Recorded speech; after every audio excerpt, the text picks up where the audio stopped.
kon felenisi honofa e wa ko ia kau FAIONGOONGO pea moe pure anga Tonga ko kautaki o pure anga kono toutou ieni o whakataha ke whai e talatala noa whelawe i pea moe tuunga ki he whakatapu tapui lockdown ko iau ku whai i he taimini i Tonga o ku whia mau pe e pule anga ke ui e kau FAIONGOONGO ke tuku atu e ngai whamatala whelawe ia moe tuunga o e ngahi ngā ue pe moe wakai ko ia moe tokanga kina ki he tuunga o e vai lasi ko ni COVID-19 pe kai ko ia pe o ku lere pe foki i he taimi ko ni tau lofo mauai i he tau ngahi api i he taimi peheni kai whawhainga marie i e whatongia ku whahoko e he potunga ue mo ui. Ko ane awhi foki na e holo hifo mei he toko nima o toko wha ai tuunga ko ia ki he ki nao tolu o ku nao mau ai vai lasi bea o pe he ngai whamatala o ku tō maa pe kia tiki tau tolu ko tau osi huhu malui takai uluaki pea moe hoani pea au kia rewa i he taimini ai tō lahi o kunau laine atu ki he huhu booster pe koe huhu ko ia whakatau mu aia ke langa hake ai pe ai mea malu i ko ia i ho tau sino ki he tuunga maa lunga ko hike tau matu ue kina ai pe foki ai vai lasi COVID-19 koe taha foke nia ai ka venga ngā ue whakamāman lahi o ku i he wheitu u kotoa pē. Ka e tālu foki e tau lele mai, whanonga mai i he tau e ua ko hiri ange pēa mo e tau mātu aki e whakaehi ehi, tō kanga, pē kai ko ia pē ka kena tau ki hao pē foki. Ka i he taimini foki o kia i e wakai atu ki he whaunga ngā ue koe a tonga ni. Hei kai ke tau lava o nofo pehene ai pe o ta ngata. Ko uhinga ko pau ke tau FEKAU'AKI. Ko pau ke ai e tau FEKAU'AKI mo tau ngai kai ngai muri. Ko ki nao tolu o nao kei taritari ke whawhokfoki mai ki tongani mei muri o i he tolu awhe tūpō. Pea i he ene pe he foki, ko ngahi whātaptapui o whātau mua pea ki hana malu i ki tau tolu, pea mei he COVID vai lasi. Taimi ta tau pe foki o te gai ke mahi no mai pe koe Omicron, pe koe Delta, pe koe ha. Ai tuunga ku tau iai, ko si ave pe foki, ai ngahi sample ke whai hono sivi mei Nusila, ke o mai ai ai whakapapau koe ha ai tuunga o ku tau iai. E taim ta tau pe foki o ku holoi tounga pe ai au taki mai e ngahi tokoni mei tu apure anga koe ngahi manuao hange koe a koe manuao mei Australia HMAS Adelaide. E kai koe ia pe koe Tahiti nui e ni ai manuao mei Tahiti. Pea koe au taki mai pe ai ngahi tokoni mei ho tau ngahi whanua ku tau whenga we aki. Pe kai koe ia pe o ku tuunuku mai pea mai manuao a Siapani. O ku hau pea ngahi manuao pea mai nau ngahi nau whakaono pooni i he wholautahi. Pea i kai koe ia pe kai pehe ki he ngahi nau oi whetu utaki. Taha foki ai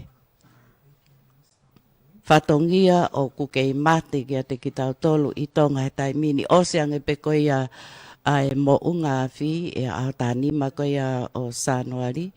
Koe mate a e tau interneti. Whetu utaki whaloto whanua pea moi ki tua pureanga.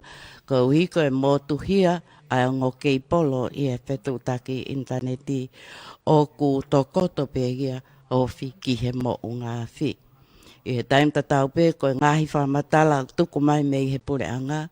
Pa tau mua pe ia ke mea i he kakai e whanua. Ai whatongia ku nau whakahoko. Koe ngahi tokoni o ko mai. Koe tuunga ngahi ngā ue ai pureanga i he ahoni. Pea i kai koe ia pe. Kai mea i foki e kakai e o e whanua. Ai ngahi whaunga kehe ke whai ai hono tau i o e vailasi COVID-19. O ai foki pea mo e tokanga ai pure anga whelawe ia pea mo e tuunga ho tau ngai kai ngai tahi. Ko uhi ko ngahi mau mau na e hoko i ngai wheitu ke kehe. O ai e palani ngā ue ki ai. Pea kai ko ia pe ka koe ngahi paanga tokoni me i tua pure anga. Me i ngahi pure anga kai umpa ai ngahi kautaha whakavaha pure anga. Tau mua pe ia ke tokoni i aki ai ngahi mau mau. Ka e tau te whito ke a te ki nau tolu, ko pau ke nau whehikitaki. Tāki moi aka e nau mo ui, o nau hau me whangi i motu na nau iai ki Tongatapuni. Pea ki ai ai wakai ko e taha ia o e whatongia ma mawha ko hanganaki mai, ko ui o ko pau ke langa a ho nau whangaki i whare, ke whakanofo ki ai. Pea i kai ko ia pe, kai wakai i he koe tōlahi a te ki nau tolu, ko e mauanga mo ui ai whangota pea mo e tautai i tahi. I he taimi ta tau pe foki, o ki ai pe pea me ngahi matakafo i Tongatapuni, o ki ai pe ngahi wheitu upau hange kohihi fo, pea te ai pe pea mo ngahi ukolo ia i Tongatapuni, tuku ke heange a halavuna pea mo ngahi wheitu uofi i tahi, ka mahina mai pe, o ki ai pe ai whangaki i lawe a iki, ka koe ngahi ngā ue ia o ku whatongia aki e pure anga. Tau te whito i ngahi savea o whakahoko, pei kai ko ia pe ka koe palani ngā ue ki he ta uni ai pure anga o whatau mua ia ke whai e palani ngā ue koe ni i he taimini. O ku wanga mahene aki pe foki ai ngahi talatala noa koe ni mahino i he EIKI PALEMIA kai pe heke ono tokoni, pe heki he EIKI minister mo ui, pe o ku ata pe foki ke atki nau tolo e kau FAIONGOONGO, ke nau o atu hangahi pe hui, pe ko ngahi mea o ku nau tala a pe whiwhiri ki ai, o ku tali lelei e pure anga ke nau tari mai ai mahino. I kai ko ia pe foki ka ko mau kau whataha i heni e taimini, pe a mo e kau ngā ue o e le tio tonga, pe he foki ki he whaafonga me he matangi tonga, ko le tio Nuku'alofa, aia ko e le tio ni matangi toke lau Aotearoa a Nuku'alofa, pe kai ko ia pe, o ki ai pe a mo e kau FAIONGOONGO i he nusi pepa, ka kalu o tonga, kai pe foki ki a te kinau tolu tau ataina pe, ka koe kau FAIONGOONGO o ku mau kau whataha i he tautari koe ni ai kautaki o e pure anga ki he tuunga o e talanoa. Taimi ta tau pe foki o ku fia mau pe pure anga ke nau tuku mai ai u whamatala i he taimi peheni, koe whamui taha ai ola o e ngahi sivi i vailasi KOVITI. Pai kai ko ia pe foki, kai pehe ki ha ngahi u mea kehe o ku whai hatokanga ki ai, o ku nau fia ke tari. I he taim ta tau pe foki o ku mea ai pe foki i heni, pe a muki nau tolu, i he toenga ko ia o e kāpineti o ku lava ke nau kau mai, i he whataha anga, ko e uhi pe kau ki ai, ha ngahi whakawhehui, ki a te ki nau tolu, pe ko nau potu ngā weka, i he taimini foki o tuku taha ai tokanga ki he tawhaaki ko ia whelawei, pe a moe vailasi COVID taha hiwa. O si tuku mai pe foki ai ngahi whatokanga ki ngahi whakailonga o e vailasi, hange foki ko e tuunga ki he tale, pe ko e fofonu, pe ko e langa ulu, pe ko e mofi. Aia ko ngahi mea ko ia ka te ongoi, pe a te whetutaki rewa ki he whaimaki vaila, ke whai mai ha anau lau, pe kai ko ia peo kai ke toi fuwhia maa uia ke oange ki he whaimaki, i he tuunga e taimini, ko e whainga koe ni ke ta ofi tuu pe, ai mahaki, i he tokosi i ka ua foki e mawhola atu ki he toenga i tongani, pe a pe he foki Tongatapu. O ki ai pe foki he taim tatau ai wakai i he tawhaki ko ia o whelawe i pe mo i tuunga ki he vai, ko taha ia ai koloa o mahu inga au pito ki he kāinga ko toa pe, Pea o ku mahino ko teu koe ni e tau whakatapu-tapui e tau kamata mai na e whakataua ai ngai whare koloa ai ngai koloa kehe koe toka teu ki he taimi koe ni ka i taim tatau na e kau e vai ia i he tuunga ki he osi pea me he ngahi kautaha koloa pe he foki ki he ngahi whare anga maheni koe ana e wha mau ai. Pea koe ahoni he te wakai holo o ku ngao au pito pe foki ai ngahi hala pure anga o tātai taha ai whewhanonga aki. Pea mei o koe uhinga mahino pe ia hange koe o ki he ngai wheitu koe au ku whai ai huhu malu i koe ni i he COVID-19 o ku malawa pe foki ia. Ka o ku pau ke te whanonga pe mo te kāti huhu. Ko uhi foki ke whakamahino ai o ku uhinga e te whanonga ki ai koe huhu malu i koe ia hono ua. Taimi tatau pe foki ko hono tui koe ni o e mask pe koe ufi koe ni i he fofonga ke malu i ki tau tolu. He malawa pe foki ia ke whetuku holo ai vailasi i he nātula o e Omicron. Pe ai kai koe ia pe o ku whaka poto au pito ai tutu uni koe ni. Ne ongo foki koe tuunga koe ni ki he ngahi whamatala mo e mea kua pau ke to o e ufi kai lava ke te kau i he whetu taki atu.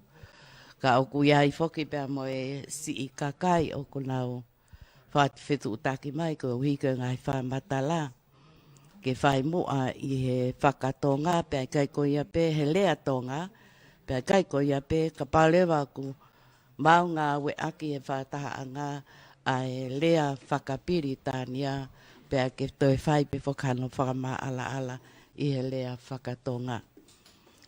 Wa mai whakeni ai whakafofonga me he le tio ai kerea pe ai kai koe ia pe koe le tio koe ia ai Ramana ai a kong nau tolu e ni o kuto tata mai whakakakato ai ngahi sea ko ia i he wheituu o e whataha anga koe ni.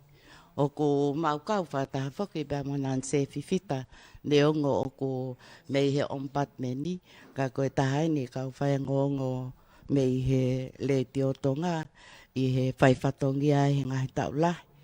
Pea kai ko ia pe o ku tau whatawangi. O kai ke mau e viola bea mulau manu ai vailasi. COVID-19 koe talu e ku kamata mai he kau mai ki he POLOKALAMA ko ini o te kai pe ke uwakai ka kina. O tu o taha pe ko lau manu. Paha lo lau manu e ngahi whatongia ko toa pe o ke whemo ki nai. Ka i he taimi pe he ni foki. O ku tau whie mau ke tau kau whakataha i he St. George koe whale whakapure anga. O ku kamata ke tō tātaha mai a ki nau tōlu a kau taki i he pule anga hange ko ia koe sekretari pule pea sekretari ke kabineti ko Edgar Koka a ia koe taha whakeni o e kau tangata o ku nau poupou i he whakahoko ai whatongia koe ni kehe ke tuku atu ai u whamatala ke mahino ki he kakai o i whanua ai tuunga o ku tau iai.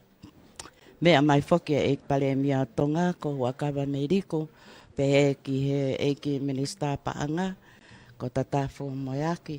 Pea oku iai whoki ko e whiawhi whalaite ke whakakakato no tuku mai ko e hae tutu uni ko ia oku tau wausia ki he taimini. Pe whoki pea mo e tokoni PALEMIA Poastei EIKI Minister Moimoi ko Saya Piukala. Pe ke he kau CEO ai potunga ue Moimoi. Pe whoki ki he EIKI Minister ki Muri. Oku mahino pe whoki ai whakafonfonu mai o ngahi tawhaaki. Ko e uhi pe whoki ko e teu koe ni ai kamata o e tau konfelenisi makautaki o e pule anga. Ko le pege hufanga ngai whatapu whaafake pe he tau press conference mo e tau tata noa kon e ngai ahoni Whamaro lahi atu ka mō lawa mai kau whaingo, ki tau polokama tānoa e aho ni, ko ngā pēkau te ngai whamatala, nei toi mau mai, talu me he tau press conference wha mui taha. I ngai siwi ko nei whai mea nea whiau mai ke aho ni, nei toi mau ai keise taha. Ai walaka lewa me he wha ane awhi o nima lewa i he aho ni. Tau whamaro ke putungai Moimoi, he nau ngaue, Paula hiko no lere mai e nau ngai siwi mea nea whiau mai ka re po o hoko mai koe ni whahoko mai ai o la e aho ni. I he taim tatau pe o whae sio ke whae ngāue e ki Minista Moimoi mo ne potu ngāue ki he ngahi motu koe ni hangi ko wawau hapai e ua. Kau kia e whie maali i he pureanga ke whakaata niua ia me whakataptapu. Ka koe hanga ko kula ne nai, e tōk tānoa, e tōk mea te mi sā Moimoi, ki he ngahi ngāu e whai, ki whakakakato, pia tōki mauai ha mau whawhofua ki whakaata e ngahi motu ke he koe ni i Tonga ni, ka koe tue tainimi, o kui ai e whi maari e whi unga, ki whakaata niua me he whakataptapu. Toi tāna kia te ki ai, mawilo e hoko atu, e toi hoko atu pe, e tau whataptapu, po e tau lockdown ni. Ko ospo ke hoa e whāwalu, ke toi hoko atu he hoa e whāwalu hoko. Ka uwhatonga e pureanga, ai whie mao whawhoi tui, hange koe mea toko ni, mo e whaki supplies pe he. Pai whakata lewa e wharekoloa a pongpongi, me he ono pongpongi ki he ono e whiawhi. Ono pongpongi ki ono e whiawhi. Ta tau pe mo e pausa, e awa mo e pausa, me he ono pongpongi mo ia, ki he ono e whiawhi. Au toi whaata pia mo e financial institution, pe koe banke, mo ATM, time tatau pe, hangi kou lanai me he ono. Kou hinga pe, o mahino pe wai ngai whi mau, hai kakai, o sko ne ahoi wa, whi mau mua nau ki senit, ki au whai ke whakatau, whi mau mua ki mei pensini, ki nau lele olo aki, ki he ngahi wharekoloa, ka koe mea pe ni, whi mau ki whakamahino atu. E u checkpoint ni koe, e whai koe ni koe ni, i he ngahi kolo. O apau ko hao whakatau, alu pe ki he whare koloa ho mou kolo. O kai ki whi mau e ke lere mai koe me hahake mo hihifo ki tonga, ki Nuku'alofa ni, o whai whakatau ai. Ai e pau ke whaka, e ke at ki mou tolu, e he ngahi checkpoint ni koe ni, he ngahi wheitu ke. Ko uhi ngā pe ni, ke whakasisi ai whi whanonga aki holo. Ko whakasisi ai whainga maalie, ki Latu whaki holo ai mahaki. Ai hanko rau, a tā niua, me whakataptapu, pa toi whangofua, ai fwoi sewe se tolu koe ni, wharekoloa, pausa, panke. Ko ngā peke toko ni atu, ki he hoko atu koe ni e tau lockdown ni. Pea moe mea pe taha i he whenonga aki, o pau ko alu o whakatau, koe fwoi toko taha pe ko alu whakatau, o koe koe alu katoe whamili, o whai whakatau. Whai ko ngā pe ni taim koe te moa ke wharekoloa, pau ke observe ai, ai mita e ua koe wā mama o. Oua e oa tō tau pehe whonu pehe o tau ki hū taha, e whi mau lewa, pai takai atu lewa ai potungau e polisi, pa mo e potungau e mo'ui, o whakapapau i, o mouhanga tauhi, ai distance koe ni, i he, o mo'o ke wharekoloa, pe o mo'o ke panke, pau kore toi pe ke ngai wharekoloa, mo e ngai panke, mo e pausa, mo e ngai business kon whaata, ke mou toko ni mai o whotutu uha whaunga, ke tauhi ai e tau mitai ua, mo ke tauhi ai pau ke te tui, ai mask, i he te alu ke ngai wheitu peheni. Ai a koe ngahi palani a koe tainimi, whakatatau koe ni ki he CV, mau ai kei se taha, o rake a nima, e tau kei se tainimi, pau hokai pe ngau e putungai Moimoi, hono toi contact tracing, toi kumbiangi, ai ngahi konteki, mo toi whai ngahi CV, pa tau mau mai koe ngahi ola koe ya, o se hua whawalu hoko ke sāpate, pa tau atu ai, whanonongo, pe koe hae mea e hoko atu koe me he sāpate, fo e hua whawalu, pe koe tau whakangaloku, pe koe tau toi ki toi tāta ofia. Ka koe ia pe ki o e tainui, pa te whakata lewa ki ha ngai whehu. Palo. Tongatapu e whaitona e PALEMIA, FEKAU'AKI. Tongatapu atu e tokoni PALEMIA.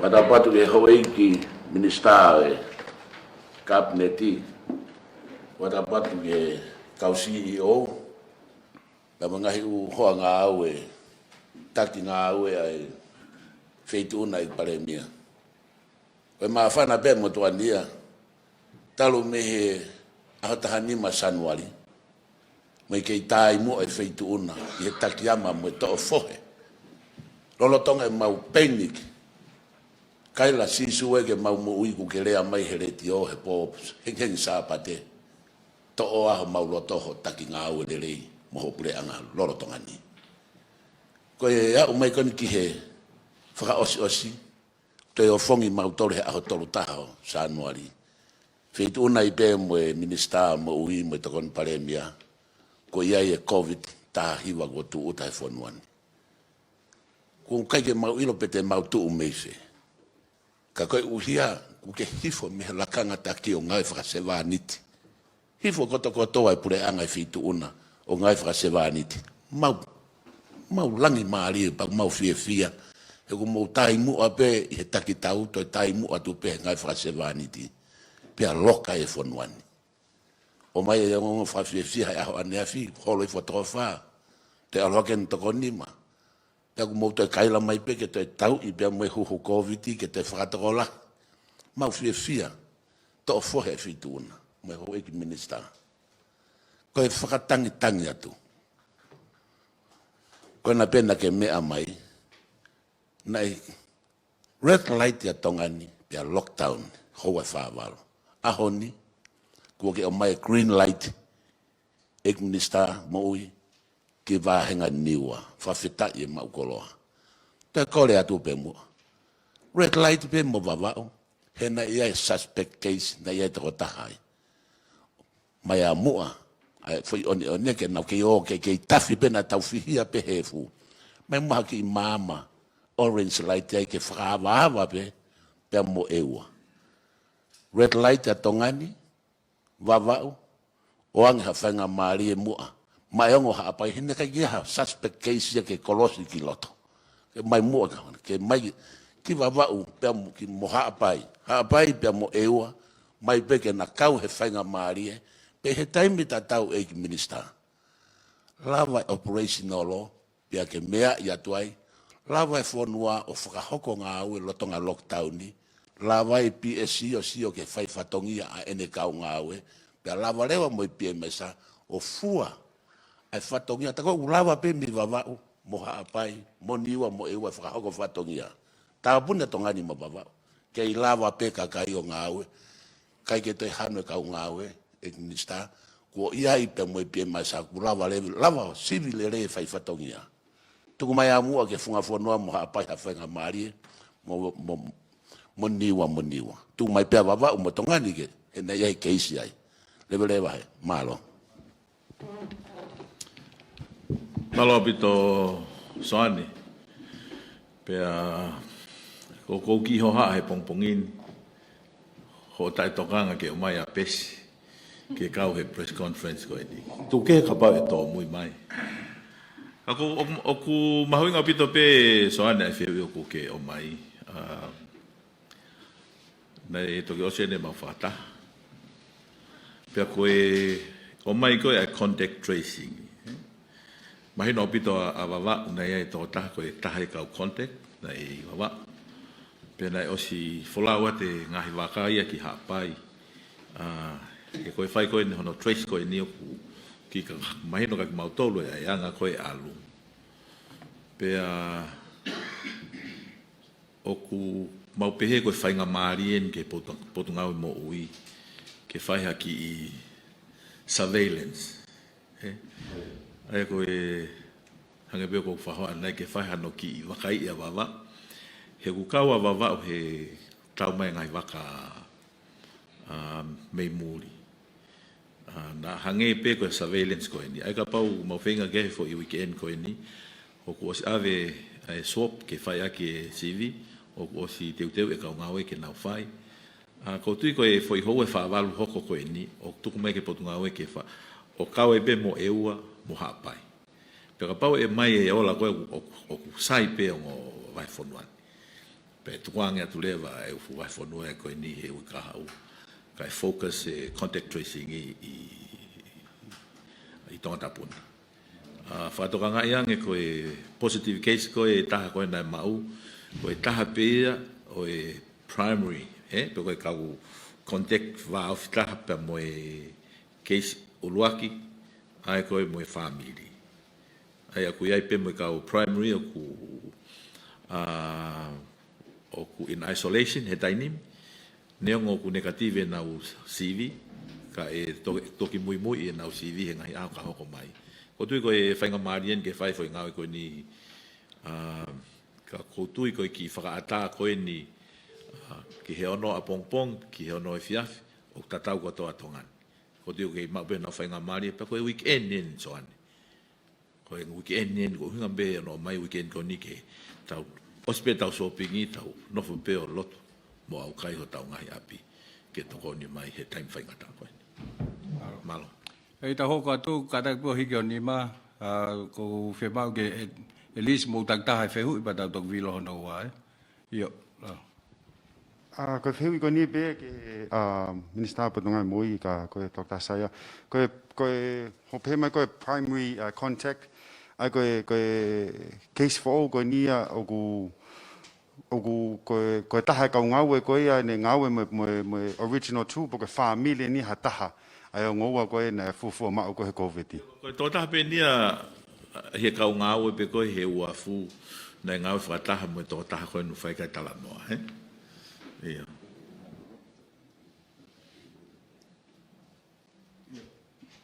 Teisa? Pamalo te whainga maari, ko ki wheu pe nia pawe peka o tōk hoka tu ki wheu i pe whewhe tunga uia yongo ki whanau ko ni na e puke. Koe pe toka ngatu te whakoia koe ngā koe ki whanau i ki. Koe malo pito teisa koe tunga koe kui ai hange koe ku whahoat koe ne a whio ku i he una mo ile leipe. Koe holo na mo whi pe a ku holo mo e tāre. Ai koe mea pe whoki na ia oksai pe on ki ta maiki. Oksai pe mo e na whae pe family. Koe whakata koe ni a pongpongi. O mo pehe e toi mafola ai o wahane whainga risk ki he mafola e maha ki he koe ka pau koe ni koe case for o koe taha pehe kau ngāwe. Kono mo ni he anga koe whakafuafua tu pau pe wai mo ni ihi i he kau ngāwe mo ni kau context a ana. E puke pe ko hanai ai tu unga ko ia pe te whaiki ki mai tu uni ki ata a pongpongi tau pe tau toko taha pe ki he whare koloa pe ko hai whainga tu unga ko ia i ta wha ko ia. Palopi to te isai whehu i maho inga koe ni. Hange fwoi ko whakahoha. Koe lava koe ne contact tracing i pa ku os identify. Ai feitu na na wo ki ai pa na o si fai hono sivi. Ko e sivi ne fitunga uano. Ai a koe toko ono eni na e positivi, neongo ku wikawa toko ta.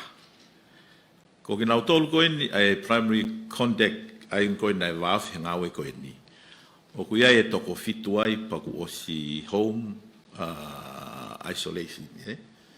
Ai ku tutunia ke nau no foma neongo negative na o CV ka ko incubation period ko lava ko e ma wanga yo tatari ke to fai ona ngai tes pa ko tu yo ku ma o ke ka kai e fonua ai mahino FEKAU'AKI pa mo fo tu ko ni ko tu ko ngai fare i ko na te potunga mo ui ke wear mask mo tol ko e hu malu i ko e tau hiere ai va mama o ko tu koe ke te tau talanoa tu peka koutui, tau oange whainga maari e ko ia ke ngawe aki pehe kakai ho nau ata mai lelei, kau ke aulatu ku whonu, ki takatakai koe ho mea lele au takai ka ke toki au. Pa koutui koe ngai whaunga ia koe ia koe tau whetoko ni aki ia. Ke tau he kua sanga he potu ngau e ia koe kau high risk, kua se ki hanga he potu ngau e o whapapau, o nau nofo mau i api. Kai whakaata ko ngap ke whakako ngahi whatongia ngai family ke te wat ko ne whai hou e whawal ka hoko mai. Itu tanda ke pinggir me ko Mr. Mowi. Ko tau no mo lockdown ni en. Apa na mo patonga itai bi ko na tau lockdown ni na ya ba pe fale ko loa na ya ba pe. E kana mau pe ke mau hanga tapu ni ko to ai foi ro ko fa ba lu ko inga pe ke ko hard lockdown ni ke nau ki no fo ma ka fai nga ko ni Mr. mo ne potunga we. Ba ko ka hage ko me ga Mr. o ku self isolate u anau tolu ko tau pe he o ko interest ya nau tolu. Pe koe koe ne whaka maari ke ki whakaata i koe o whangofu e whare koloa koe ni pia moe panke. Katak nei kai ke o menchira da nei o kau ke ai pa moe whare kasa. Ke ata pa moe kasa ko hinga pe ke anau tolu koe ni o koe ki nau toi tafu afi. Iyo. Minister Moi kataki pe ku toi o ia hani ihi o ku lolotonga sivi pe whatatari ki haola o e nau sivi he taimin. Iyo o kia e hoko atu pe ai ngā ue potu ngā mo ui. Hange koe toko taha koe na e positive. O ku oswai ngā ue kono family, toko walu. O ku hoko e pe ai hoko atu pe mo surveillance. Te mo whatonga i ku o si tala he le tio e ngai feitu. Drive-through ke whai hoki i sivi. Pero taha pia e whaunga hono whenga i ke whapapau i behe ngai whetu u. Pakapau kuia hakes ke pick up early, ke mau uwawe. Koe lere koe ai timi koe ku nau whai e contact tracing i o ku nau hoko at pe nau ngawe. E au ka pongpongi te mau mai koe sivi e tolungi au tupu, ai kono sai e fai ai mea koe ni ka pau wa ke ku pick up pe ka mata le vai nga wiki ai. Malo.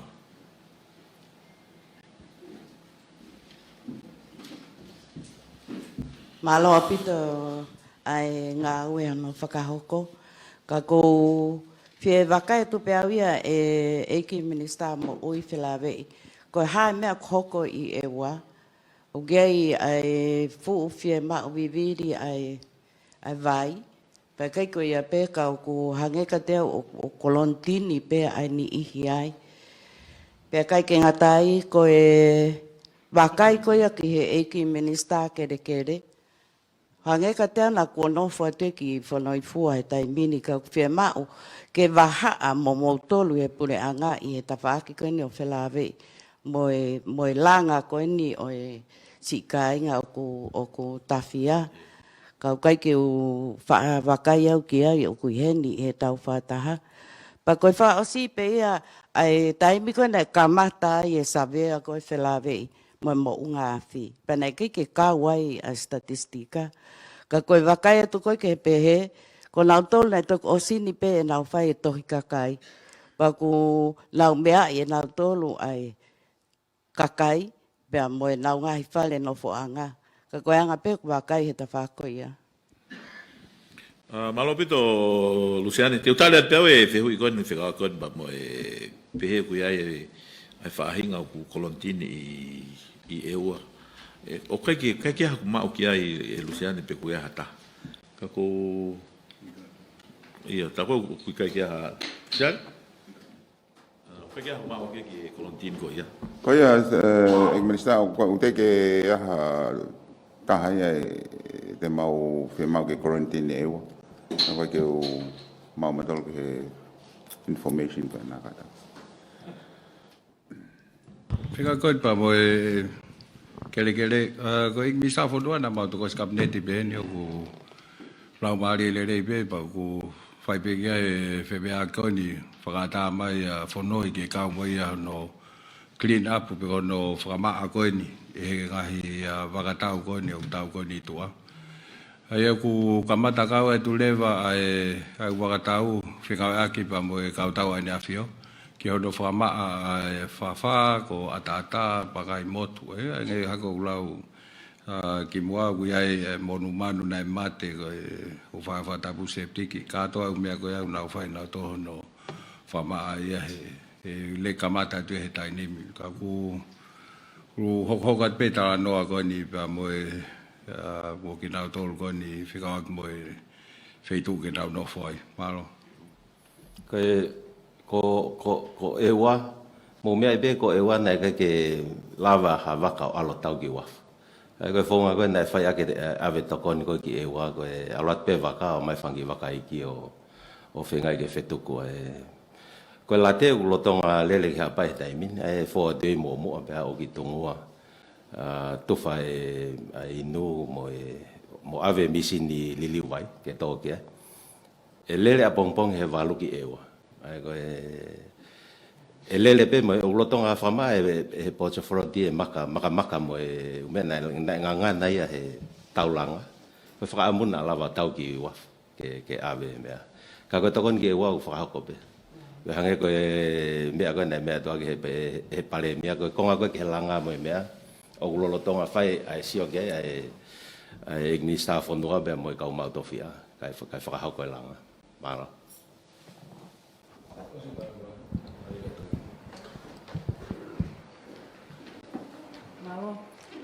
ko e tokataha koe na e recover, o ko hawholo e tauhi ai patok tukuange. Ko Italia toi pe e procedure ko ia ki he kau quarantine. Ma ko pe ta ke te whakatonga pe ka kai ko tu ni ko to ke quarantine hang ko no ave ko ni o e kau puke ki mua. O pau ke fo pe fo ngo whakalao. Ai ko ke pe ke mawat pe o mai hata. O pau pe ke ki procedure whakalao ki ai ke mahino ko neongo ko e nau ko ngai ta hanga puke nau tolo ave o tau. Ko pe ki tonga whakalao ki ai. Ka ko no ave ko to ka kai ko ia ki he tupu i he isolation facilities o ko me fe ai ta fa.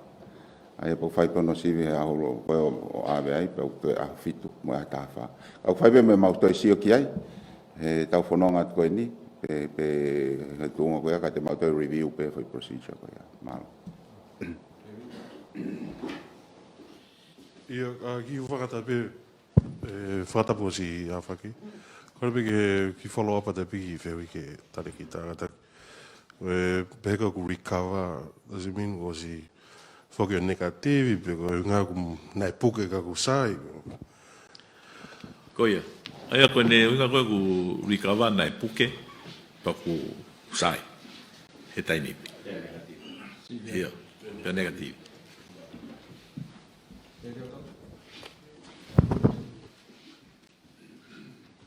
Malo bito e ki PALEMIA ki whehui e nia koe text mai koe wakai et peke wheitu una whewhe ai tonga kanu gai e ngahi tautu ua pongpongi pe lawa pe ke utu e nau ngahi tautu ufa wawawe ke uhi ke ue sia koe ni pe ai kere pa mei he fuko e pae mō ngā whi. Malo, io koe tauhi pe mi taiwa. Ai taha utu pe ne fo i lai ne. O fua taha mo mea tuku ia. Mo fua pe foke o ki uta ka ku lau ke observe pe ko kau tu tu ni mi tai wa. Malo. Sai pe koe lau mahino e utu e maala pa maha ki katofi. Mai. O wa o se takai ula ki mo fua takai wa. Son. Malo to na Marie. Ko ki feu pe ki e sta mo ui ko ni na e whakahauka mai pe ko te mau me ke se ta to ko nima. Kai kata muka pau tika kia uke fai whatongia pia ui whakatoto mai. Moi feitu ugona ia i keisi ko ia maha kakaine nau fou he laini ko ia ke o konteki ke mea. Ki whare mahaki. Ko hunga peka pau ko hatama ko nina e whaikawa. Feitu ugona ia i puke katoa atu me kakai ko ia. Ko ki se hui pe ia mahalo ke kapau ke tokoni mai malo. Koe a malo pito oku osngau e koe taim ko ku mau pehea i ha case. Koe kau primary contact ko ia o e totaha ko ia. Oku nai ngau e pike potu ngau e mo ui ia a neafi o kakato. Ai koe no molo pe ia e mea pa ku mau e capacity ko ia he potu ngau e. Ai koe ne mahino pe nai ngau e potu ngau e ia. He foi ulaki houa pe e ua wha. Pena lava ko toa ia o whai ane fiafi. O identify ngahi wheituu, sivi nau tolu, Pea o si ai pe POLOKALAMA ia pa moe mea e potu ngā we whika out pa moe contact tracing.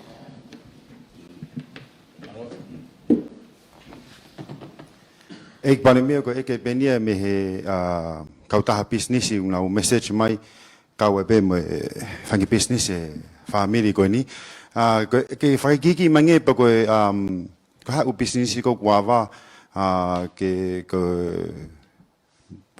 kau message ko mani wai business ko retail vala be me hafua wai business ko farema wai business ko hardware Pako fe u business ko o pe he guava ko me he ono hengi ke he ono e fiafi malo. Whare koloa pe kau e whare maa. E ngai business ko ni o ko hange ko ta whaaki mahino e utokoni whapanga ia ko mai he pure anga muri.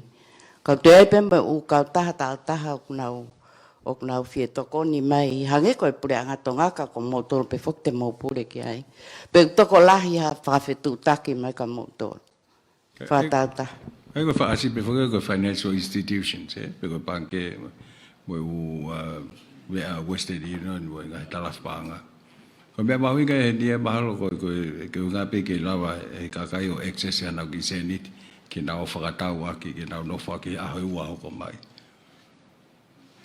Toko business ke kata business ke pau ke kore mai ke ton PALEMIA ko se NEMC ke whakangofu ko business pau pe ai ko whakangofu ai tu ni pa ke ko ni pa ko ta business ke hange ko whainga business ke pe o tohi kore mai lewa ke ton PALEMIA ko se o NEMC pe fokia ko ai ngahi pure anga ia I mori pe mo ngahi kau tau pe ko kau millionaire o kunau ofa mai aki ke tokoni mai ki tongani ko e ha ai mea ke mau tokoni atoai o au pe ke satellite unau fie tokoni mai ka ko hinga pe kua o ai u fa fe tu taki ko ia ka ki motor io Luciane o kua o mai pe au mau fe tu taki pe mo nau tolu e o kau taha be kau taha lotu nau Fetu taki mai pau ave pe ngai fe mau kana tol ko ngai fe mau ate ka ke nau la o ka ke kau ia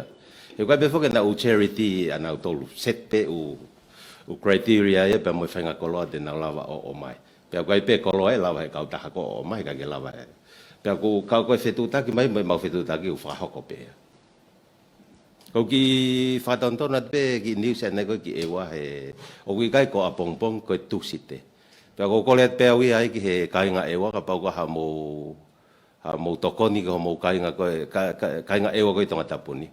Ka ko ha mo tokoni fe ave I he wakalate a ka sotia. Pea whamapop mai pe ke ni mo ke pea mo e sotia ke ave be tusite ui ke kahau. Malo. Ko ki tanaka pea ki he wheuka na soane nei soane ko e fui case coin na positive, Koe ki nau tolu koe nei mahino nei ai e whiohi wāofi mo ki nau tolu. Te whenga be ke ngau ea ka ue ngau ke contact tracing. Whiohi ngā ai nei hono kumi koe ki nau tolu nei whiohi wāofi. Ai koe toko whaafitu nei teska atoa pe nau tolu. Ane po o nau negativi. Koe whaamiri koe o toko taha koe ia neongo na nau negativi. Ka ku o si ai e whakahoko ka ki nau tolu. Tatau mo e kau ngau e na nau whengau e aki me he uafu ke nau nofo mau I api. Pe koe self-isolation. Ko hinga koe self-isolation ni koe nofo mau pa koe whakalau ia. Ko ki nau tolu ia u kai ke he kai te nau ngofua ke nau oka whare koloa pe te nau oka feitu. Ko hinga no tu ki nau tolu ia ai. O ku monitoa pe he potu ngau e koe telefoni. E telefoni at pe o ilo u kai ke I api. Mahino le vai ku ke hanga mau. Ka mahuinga koe ke kore ka ki nau tolu. O kuna osi ilo pe ku osi talanka ki nau tolu ke nofo mau. Pe koe self-isolation. Ke o te nau uo he u feitu upe heni. Neonga ku nau negativi. Ke I malava pe ke hangai tesi a muiange ke nau positivi. Pa e toi komplikasio e tau ngau. Ko e quarantine facility ai ko quarantine ko ha feitu ia ko si wahe ia e pure anga makehe ia fo itaimi hange ko ni ko fa foki mai ho tau kakai ko a ho ia wata pau ke no fo ko ia e fo i feitu ko ia he kai to ngo fo ke mava ko to ko fenga pe aku ia mal ko lahi ngau e ke ngahi le fa palangi ka ko fo i fakatonga ko ane afiko ke surveillance o lo fo ke fo i fakatonga ka pau te utenga o e pe fo i fakatonga ko ia ko mahino ke ka ia pe ai surveillance fa palangi o mahino e hange pe ha kulire onai ke ngau ha fa inga mea ka lo ke ilo ke fai le ha tokanga ke ta ko ha kai ha ai he mo ki whakauka na mo whehu i hoko. Tupeka te whamatara ko ni, e mapuni e PSP a pongpongi, ta wai ku osi mateo teo e nau ATM a, wa ulawa peke ke ngawe ke F-Posi, mo ke toho ha o se ni te F-Posi. E nset e tāpuni, ta wai ku osi mau e nau ATM a, tāpuni mo e MPF a, ko TTP pe e awa me hiwa ke he tahawa tō noa. Hiwa ke he tahawa tō noa, a pongpongi, pa koe MoneyGram e PSP, e lava moia, via phone, kau pau ke tā ke he uanoa, walu whāua. Uanoa, walu whāua. E toka te kai whamatara ko nā ke kau whaiongongo ke whahau whatu. Io, te a whehui. Koe hae e tau waka koe ke interneti. Io, nei tau mai waka koe ke interneti a ni awhina nau ngāwe o ame ka ne pō, nau lotonga sio lewa kumi e whai tū koe ukoko ai mo tū. Whatatau ke whamatara whamui tahana e mai he ahoni. Ka toi aha development behe, te toki whahoko atu. Kau nau lotonga i he kei polo he taini. Malo, ia des. Malo pito ik PALEMIA ko ngari ko toka mari e pe mea ko toi o anga o mo whamatala fu ofa o pito o mo whakamatala. Ka ko ki whehui pe ni ke heu ke ai pe foke tokanga ki he whaunga nei hu mai ai KOVITI ko ni neongo ku alo i tau tokanga ki he contact tracing. E lava ke o mai ange ha toi ki whamatala, pe ka tak whamolimoli pe ka pau ku o so ate whehui ko ni ka te uwhanga toi pe he toka i mo whakapapa mo whaki ki a pes whanua ko e taha e kau paionia i he media. Pea, koe whehui e lava ke o mai ka toa koe hae ngahi manu wao koni i ho tau potutahi, e tau lava peo sio ki ai. Pe toi ai ha ni ihi ai ko ripoti mai ko KOVITI, pe koe atelai te pe. Ne whae mau ki i whatatolo ki he anga koe tu e whonga ngā we i he wafu. Pe nei mau e toko taha me he komiti koe ni ai Maritime Security Committee. Ko ne whakamatala, ne whai nau ngā ue ki he atelai te pea mo i taha ngāhi waka uta koloa. Ke pea koe ke nau mahino pe ko whē i nā ua o ku nei kau ai o ngotama koe ni nei kau i he nana puke. Koe uhinga e koko ku whai e toi ki whehui koe na pe nei te iai moha ngāhi waka kehe o kau ai mo ngāhi waka uta koloa nei lipoti mai i ha owi ai ha KOVITI ai. Koe uhinga pe ai eke koe ni PALEMIA pe foki ki ho ngahi toko ni he oku mahu inga ai whamatalake mahino he taimini. Neongo oku whai ngā weki ai he koe talo e haue ni o koe ko hatok waka koloa ni e o mai. Lahi penga he waka koloa ku o mai. Ka kuhange uk mapuna hange pe foi KOVITI e taimi tu utai mo atelai te mua i ho tau potutahi. Ke ki whamatala mai ange ke he tawhaaki ko ia. I tawhaaki lewa taha o mai ngai whakamatala ka te mau tolu. Mei he ni ihi o ngau frontliners, o ngau o ngā ue tonu i he wafu mo e whakahifo e uta. Koe paila te pe taha o kuwala PPE. Ko ngau tolu o ngau heka pe mo ngau mask, mo nau wala no molo pe o whai ngā ue, pe nau hifo mai pe ko ia o whanonga ki ho nau taktaha api. Koe tohi mai koe ni koe kore mai, ke o mai kau paila te, o mai pe moe ni ihi ko ni koe nau whai e ngā ue ke wafu, ke tari mai ngai whehu ko ni ke nau whanonga, hoi ko nau tonu e ni i he frontliners, o nau whehu i mai koe ni, koe angai ne nau experience ia nau tolu. Aia koe whehu ia koe o atu ke ka taki mua o tari mai i he ngahi manuao o kui ho tau potutahi mo ngahi waka uta koloana i toi aha ripoti KOVITI pe koe atelai tepe. pea moi tunga ko ia ku ia ai whakatotolo ko ni ki huanga mai ai KOVITI ka taki. Tare te fe ko ke man wa mo me ai ko ate lai te pe fugia okay pe we ke si dai fa mo mu ta par wa ne wa me ai holo hi fo ke spe wa ta te ke mau to mau ki mu mai pe ko to holo hi pe ko ya ko u me ke he ma u sai ke tali me po mo ui yo malo bito ko o ko fo ke Maritime Security Committee ai wafu ai o ko pe me mi pai po mo ui pe o so mai pe me na procedure ha ve la be ne afi ne o si fai mo no savia e na compliance pe ne si lava pe mo timi review ko na o CVE o mai no na comply ai comply pe ko ka pa ko fo I complain ni o sai ke mai ke fa no si o fo tui ka ko ma tu ko ka to ka o nga o ko he te tau pe marini po ate mo airport o strain na do ka pa ko claim hata ha ko kai ke ang hanau nau ke me ko se pe me fonga ke la unga e ke te au ia ko oksai be ia ke mai me but I think ko foi operational thing pe lava pe ke refuse hata ha ia ke alonga o e ka pa ko ke ang hanu me malo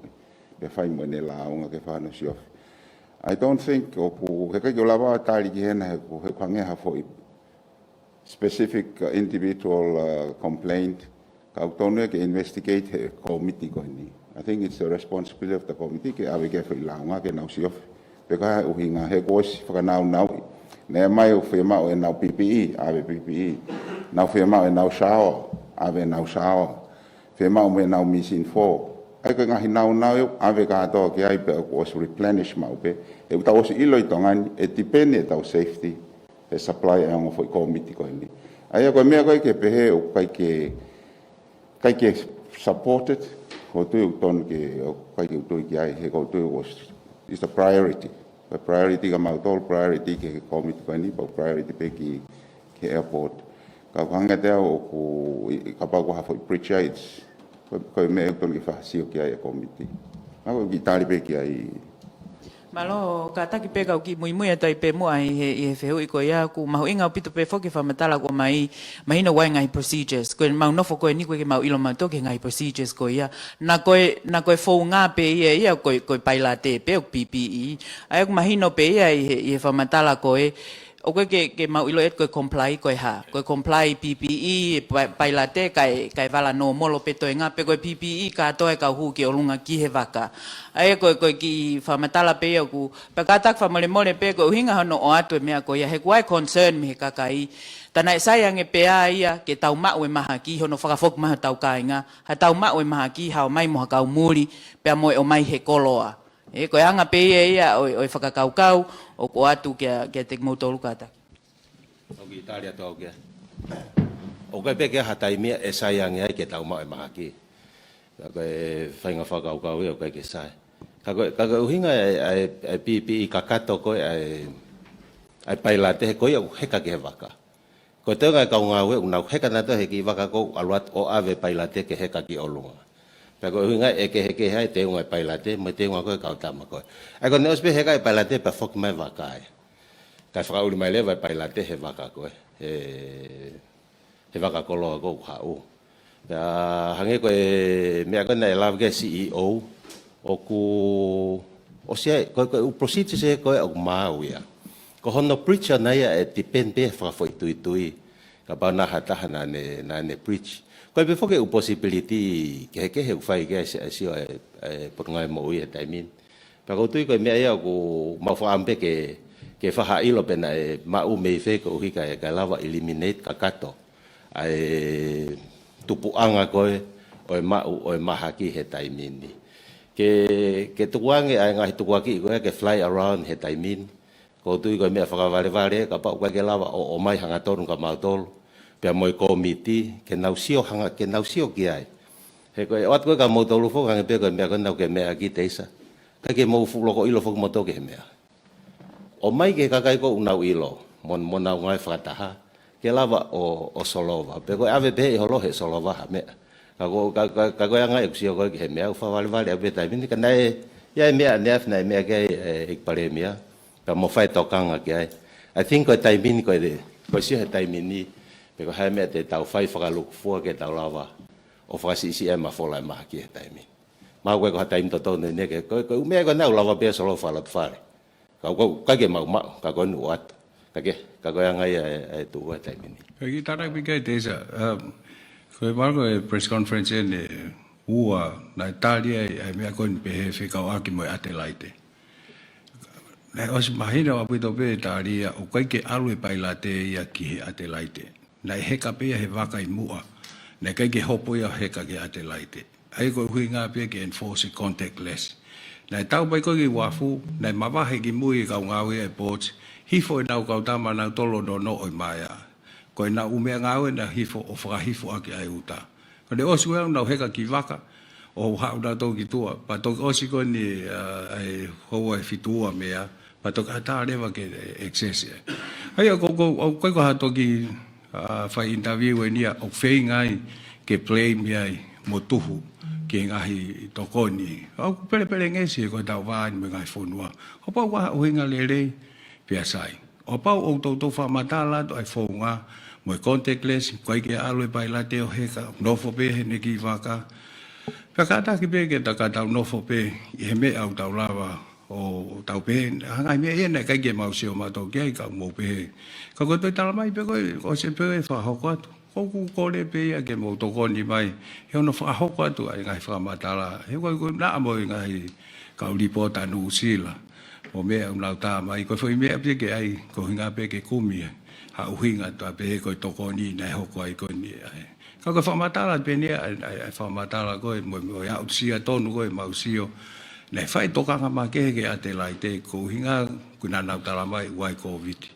Ke whakapapau, o kai ke ai, ha whetauraki, ha taha ia he Adelaide, mo ha taha I Tonga. Aia ko uhinga koe, nei kai ke alai pailate o heka, ke Adelaide ko uhinga nei kai ke o atuai e kau ngawe ai Port Authority o whakahifo mai mea ka nau whahifo pe nau tolu ko uhinga pe ke ua whaha ha whainga maari ke hoko ai ngahi mea pe ni.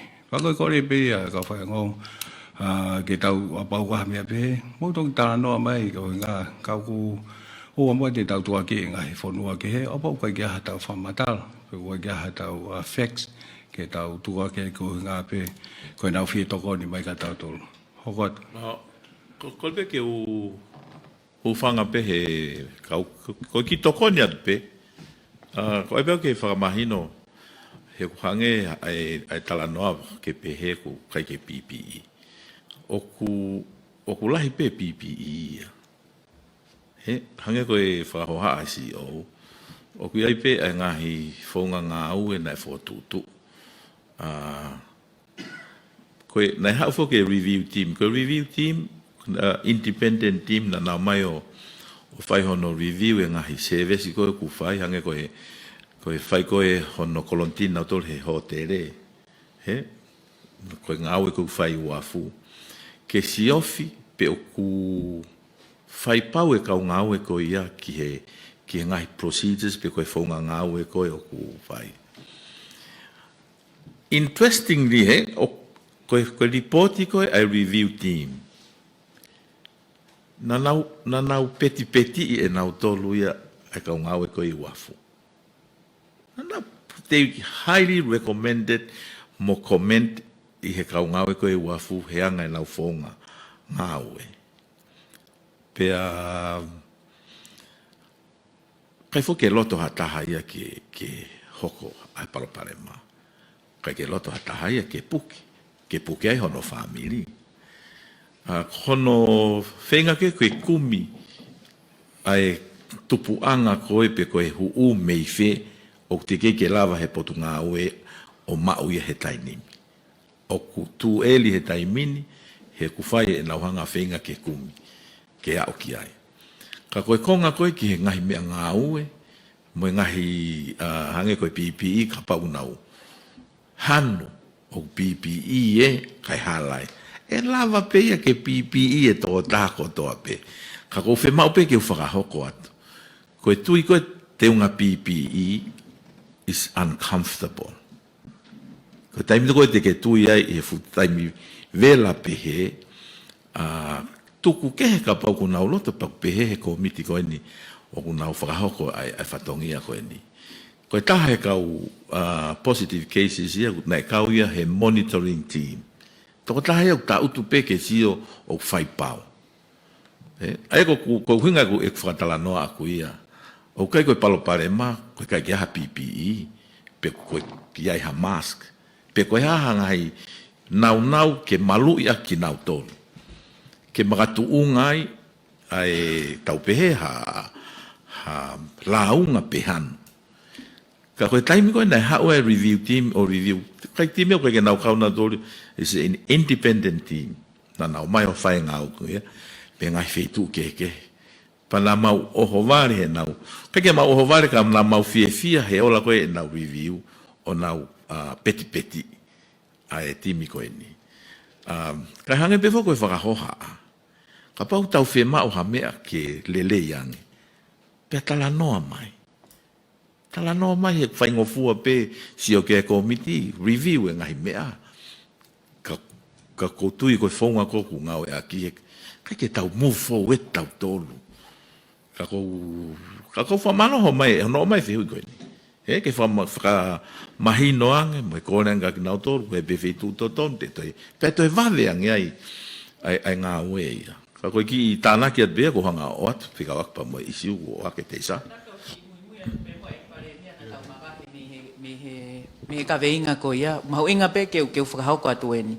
Mori ke mama o atu hawhainga whehui ko hatuku aki. Ko whainga ni ke mahino ka te mau tolu, o mahu inga pe ke iloi, whe koe wheitu una e huu mei ai. Pea ka pau koe ate lai te pe, pea ko ia. Ka koe uhinga pe ia hono o atu ai whakamatala, koe ngā koe mau te tala noa koe ni mo toko taha, koe tā noa koe ni nei whae ne awhi. Pea mo toko taha me he Maritime Security Committee, pea koe ne tāria koe na e o mai, na nau ngāwe ke ate lai te, pea moe wakautako Ka koe ki nau iloi pe ko whe mea nei huu mai mei ai. Sai, ka pau o hake whakakau nei whae ngā ue ke wakauta ke ate laite. Mahino pe kai ke aha contact, na o mai pena tō whakahifo i wafo e uta. Koe whai toenga koe ai kau ngātu ai ni ihi koe ni ke he konga koe. Koe au koe ke mau ilo ki ai. Ka koe uhinga pe tulo. Koe uhinga pe ia nei o hake ai whakakau koe ni. Koe o tau ngā ue whakataha pe ke tau whengawe aki. E taim ta tau o mahu inga peke o mai e whakamatala ke kakato, e anga e mau sio atu. E pa koe mo o nia koe ke huhala i hataimi. Ka koe mea pia ne whai kei toka ngā kātaki. Ai hake koe whakamatala. Press conference mahalo hua pe tolu ki mua. Na whakamatala i koe ke ate laite. Ai koe mau sio koe ke keisi. Pa te mau sio lewa ki mui ko hai uwaka. Na e tau pehe potentially na infect ai tō taha. Ai kau ai ka toa uwaka ko toa nei hau a tau peha fo I wiki ua. Ai au hake pe koe ko mea neng tā noa ke ai, pau ke mau sio ke waka ko toa pe. Ai koe anga mahe ni pe ngā ue pau ke mau move backward he taimi, o sio pe ko whi waka potentially na expose e tamako ni ke. Ai koe ko mea fo wia hange ko mea ke ai. Kau ko hange ko kura koa ne nai, ko hinga pe na S5 tala noa ke ai mau pehe ku mahino, kau ka pau koe nau nei te peke fu mahino. Ai koe anga pia toi tānaki atu. Nei kai ke alu ai tō taha paila te ia. Hange koe anga mahi ni neongo full PPE o heka ke he waka.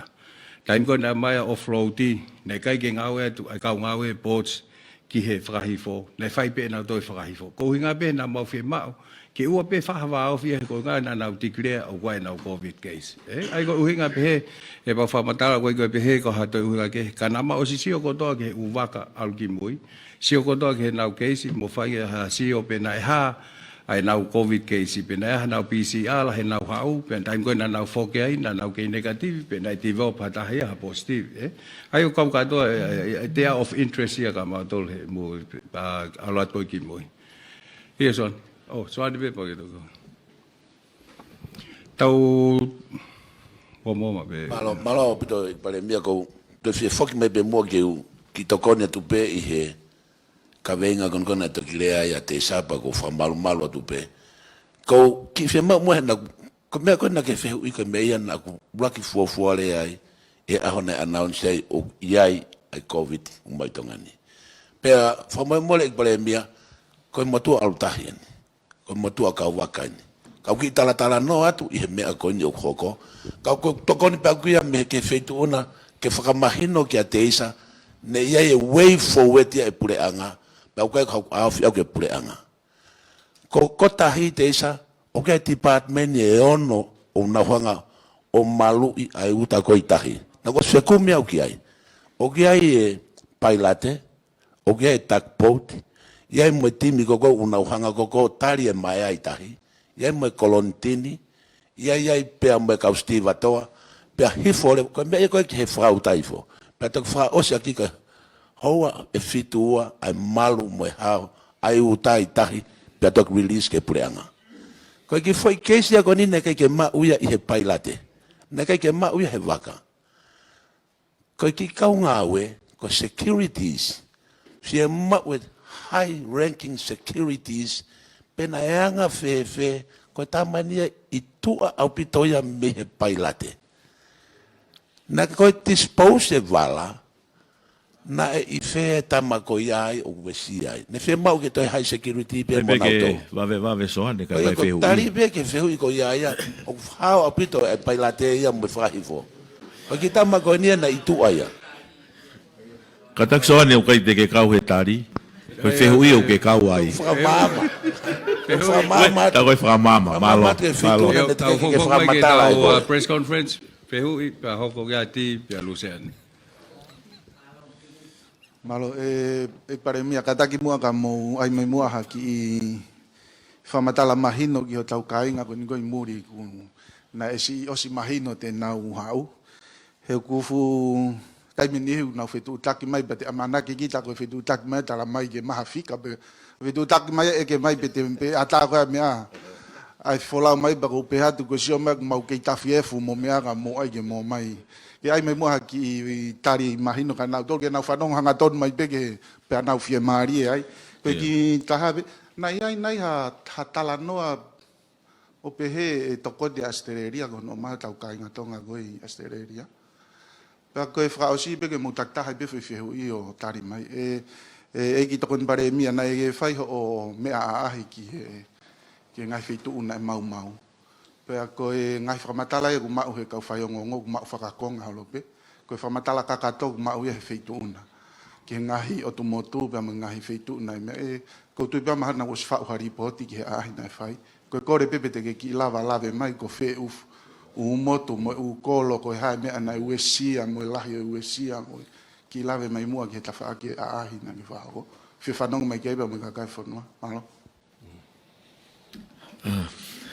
Malo, te uwhakalawe lawe at beau, pia toktuange ai toi ngai wheui ki he PALEMIA, pa mo e tokon PALEMIA. Aku mahoinga pe ki he kakaitonga koe ku nau tuku wakai muni. Ko tui koe whaitaimi koe niu. Teke ke o kunofo pe pule ngā whakaukau ki ai, ka ku mautui koe ko ha taimi to tonu eni he tainimi. Lolo tonga ku whenga pule ngā ke whakapapau i e tuunga kui ai e whakoutua, ko tui koe step uluaki ia. Ai ko ne lava ko ia, pea ko tui e toki mahino ai a whainga maari e, ki he o kumau o whena au pito peki nau tolu, kai tau te whito ki nau tolu, ko mahina tata, e nau tuku waka ai fisi. Pea koe koe pehe ia, o ku ikai ke te whaka toka ngai e he pureanga ka koutui koe taimi ene o ku tuanga whainga maari ke whainga hingawe koe ni. Pea e ai pe taimi e whakahoko atu e he pureanga eta. Hono toka ngai kina pe ko whe taimi e whafok mai ai. Ho tau kainga muri, o kainga tonga o kui muri. Tatau pe Australia, New Zealand, pe mo fisi. Mai no foko e uhinga na e ngai toloi koe Omikroni. Ka koe nuku wau mai KOVITI ki hen, mahalo pe hui kahau. I he sivina e ave koe ki Australia, e mau mai ola koe ia. Ka oku mau tui pe koe Omikroni hen. Mahalo pe ko tari atu ho fifiri. Malo. Teu ki lawe pe ki he ki wholau, teu ki whenga pe ki whakanau pe, fulolo e li pōtia.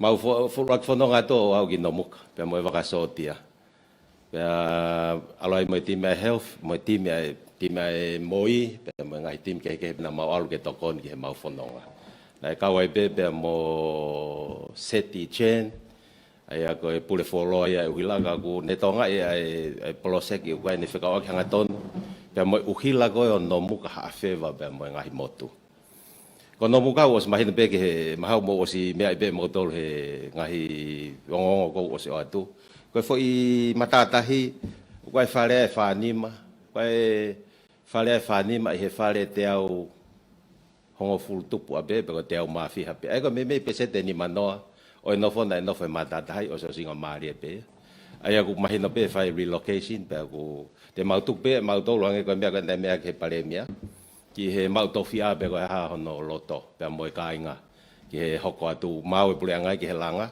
ko ko ki kele te mau tu be ke ka mau tofia be mo ka inga ko ya ko e whakaulo pe ai konga o uhila o konga ko nega ke wesia ko konga ko wesia pe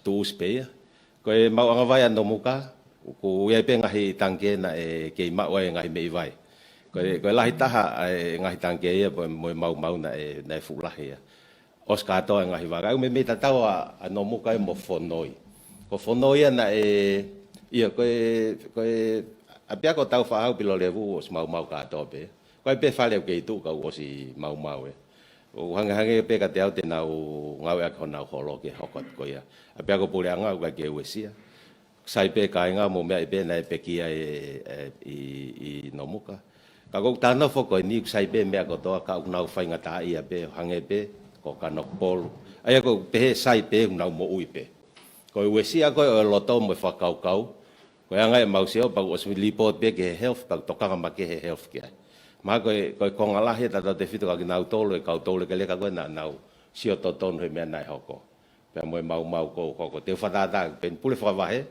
na ne me le ua va ka ua fale ko loa mo fale os ko to ai ke tala mai hata heu ta ewesia si fa ka ku pe ka to ai ko mango mai no pe ke motol os ko to pe ngai apia ko mango fonoi ko fale e ua pe mo fale lo tu ke tu pe mo apia ko to nga fonoi ku na mau ko to e palo mai fonoi na si mai ua na me vai ka ke to la ai ko latu ko la te ko ni e ma uvaya no muka mo fonoi ko ngo misini liliu vai e ua e taktaha no muka mo fonoi pe osko fonoi pe e o lewa ki tungua ko tungua na e wesi ala he opit mo tungua nga lahe ai ngahi apia ina e mau opito pe ko na maua ot ko ki ko holo ko ngo sestonga ko na ngau aki ko wesi ana ko nga fo to e wesi ana ya he ve matatahi ko fa lo tu pe na ke tu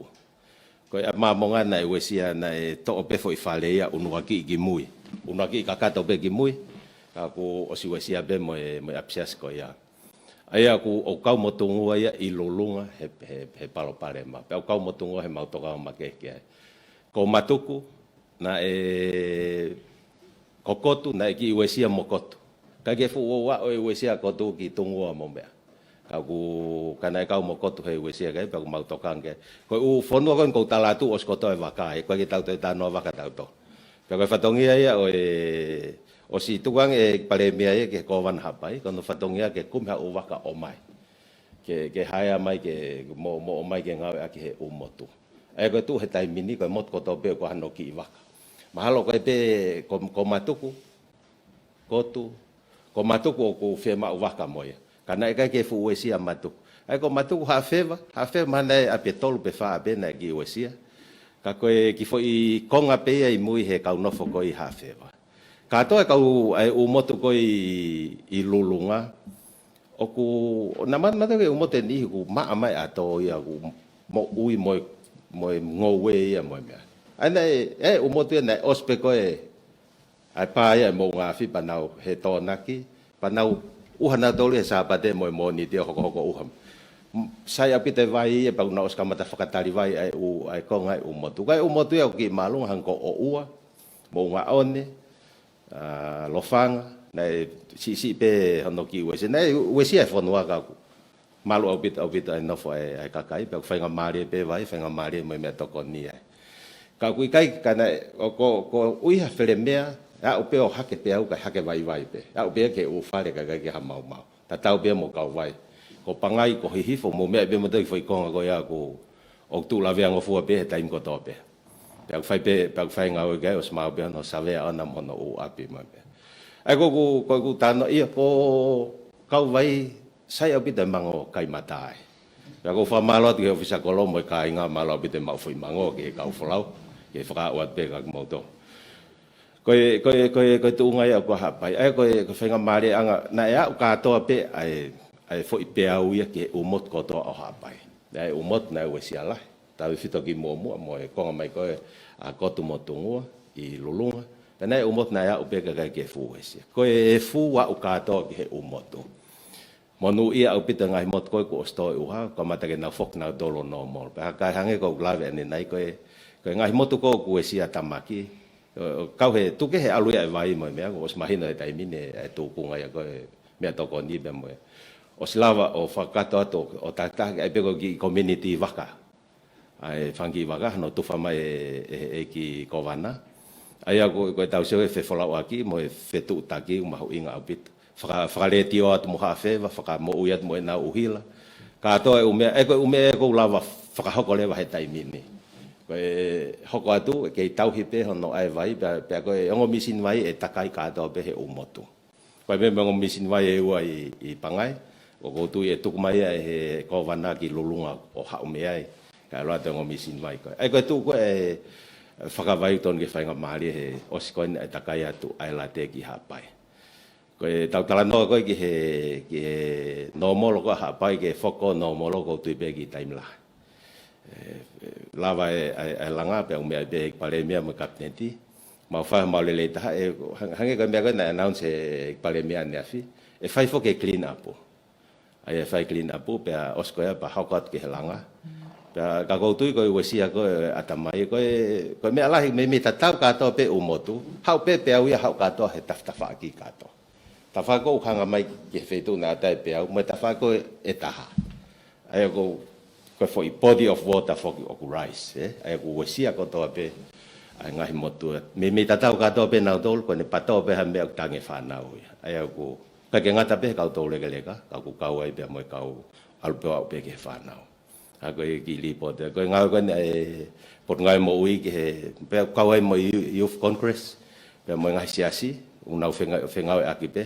alpe o timi ke ta no ka na to po ke he na no fo ngai me fa la mari me ngai me fa lo to ke to kon ka na to lo to ngai ai hok at pe ngau e pulenga ma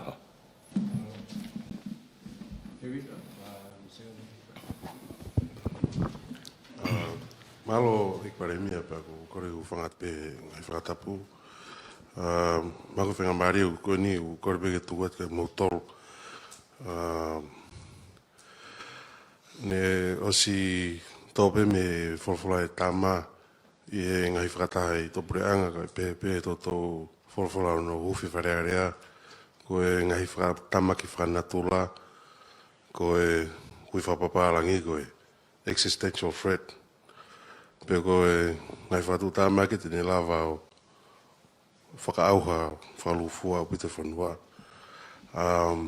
po ike ki ngata pe ia ki nau tolu taha pe ko pau te nau lo lahi taim taha mai hange ko ni ko ni pe to i lo tonga fu ni wa taimi cyclone ko fie o te ve mari ma ko be kamata ke lahi mai ngai kamata la ke ngata pe e me ko ni mo ngafi mo tsunami ka pe fu ke ka venga ko ni KOVITI. E kamata ke te ata lere yange mo ata whaalahi yange ai tūngau tau iai. Ko ea nei a whafuafua pe koa visone ki he lere keke ngata pe immediate term. Ka koe short term pa mo long term. E lava nei ke tau whoki ki he tūngana tau iai ki mua. Pe e kuaha whaunga whao te tau lava unu ki aike to Toi ola le re ange tau fe paki munga i pore ko ini. Pe te mita tau ko e hahono costs. O ka pau e whakapaanga pe whakadiplomatika ko hea e ko tui ko korepe aku pe lava ki hulu maha mea e ala whalalaki ai pe look forward kia kakai. He nei pe lau maari le re hange kuna tau sio he ui koini kau volunteer ki Malai Wapuna na e ala mai Tongatapu mai o ngā au re rea pito pa mo e kau mau mawhai he kawinga koia. Pau tui maha ko toko nai tāpiu tonge mahino ko e pure angai ki kini whai ko toa pe ngā ue. He whi maa pito toko ne kakai. Mo e whanua. Pau tu pe whenga maari koia e PALEMIA ka pēki e toko PALEMIA pa toko tenga e kabineti uta hen. Ke whanga ki hulu ki amanak le rege ka hau pe kuyai ha mama ku ngaririka me mui tānolo pa i kai patau. Malo. Alo. Ai ke peko ke me whakahokot me pureanga. Ai ko me ula ki safety pe ko palu ko aginau tolu na e uesi alahi ko ni i tsunami ka ma fuko e mau afi. Na smea pe to kon pare moia mahui ka ko ni ke tau to ka ki nau tolu ki mu apa na tau to whakau ki langa whare mo me pe. Ai ne o fai whatogia ko ia e vai me to kon. Ka whare me ka savea ke whasi ke mahino ko ha lahi o to koni o fie mau. Ai ko pe ko e whafufua pe whare tolu ngia ke langa. Whare tolu ngia ke fix pe whakalere. Ai ko bia ko lele pe e mui neongo ko mau tokanga he kamata. Ke mahino malu, mahino nofo ha feitu o ku tau ke nofo ai, mahino wai ne vai me mea tokoni, ka lere ngā ue koe. Ai koe kokalahi ngā koe, pau ke whatatari ke ngahi whektoa ke, ange koe whemea aki ai mautofi aha pa mo e kai ngā, neongo mau mateu teu ke mau whailanga, ka pau ke mau whengongoi o tala noa ke mea pe. Taim tatau whai lewa sio ai mista pa ngā, mo ki nau tolu, mo mista e leipa, ko hai mea e toi lava wha ke ake hake ta wha businessi kiven ai foi whakatamako ni mo palpalema kon ke businessi ai o kuiai ai ngahi tau pe wai ngahi track ke o kulele neongo ko mea ta hai malu e kakai ka lele mo mea ke businessi lele mo ngahi mea ta wha ko ni hange ko loa no ta lele mo mea ke mea whakatamai o tau kai ngahi o ku kai ke tau pehe ua ha foi time te pile pau ka uai wha amu ke whakahoko e ngai mea he ngai time le ko wawe taha koe tala whoke e kakai ki hanau whare unau i ko hanau api ko tui ko mea ele rei kai ke ngata pe sai ka nau tolu sai ke hanau tuka whakatamai mo sai ke tau toi rebuild ko nei community ai ka tai pe di kai ke ha mea ka uai pe ai ngahi stream ke ulele ngā ue ko hinga pe ku wai pe nau whilala ve ka ku taim tatau pe o wai nau ngai focus ke Kai hoka tu feu Lucian Kataki ek PALEMIA ko ku wakai tu pe awia e la ilu o fatu mo ilele pa eke mai ka fa marketi pe nau ka wai pe mo nau tolo fa marketi a pompo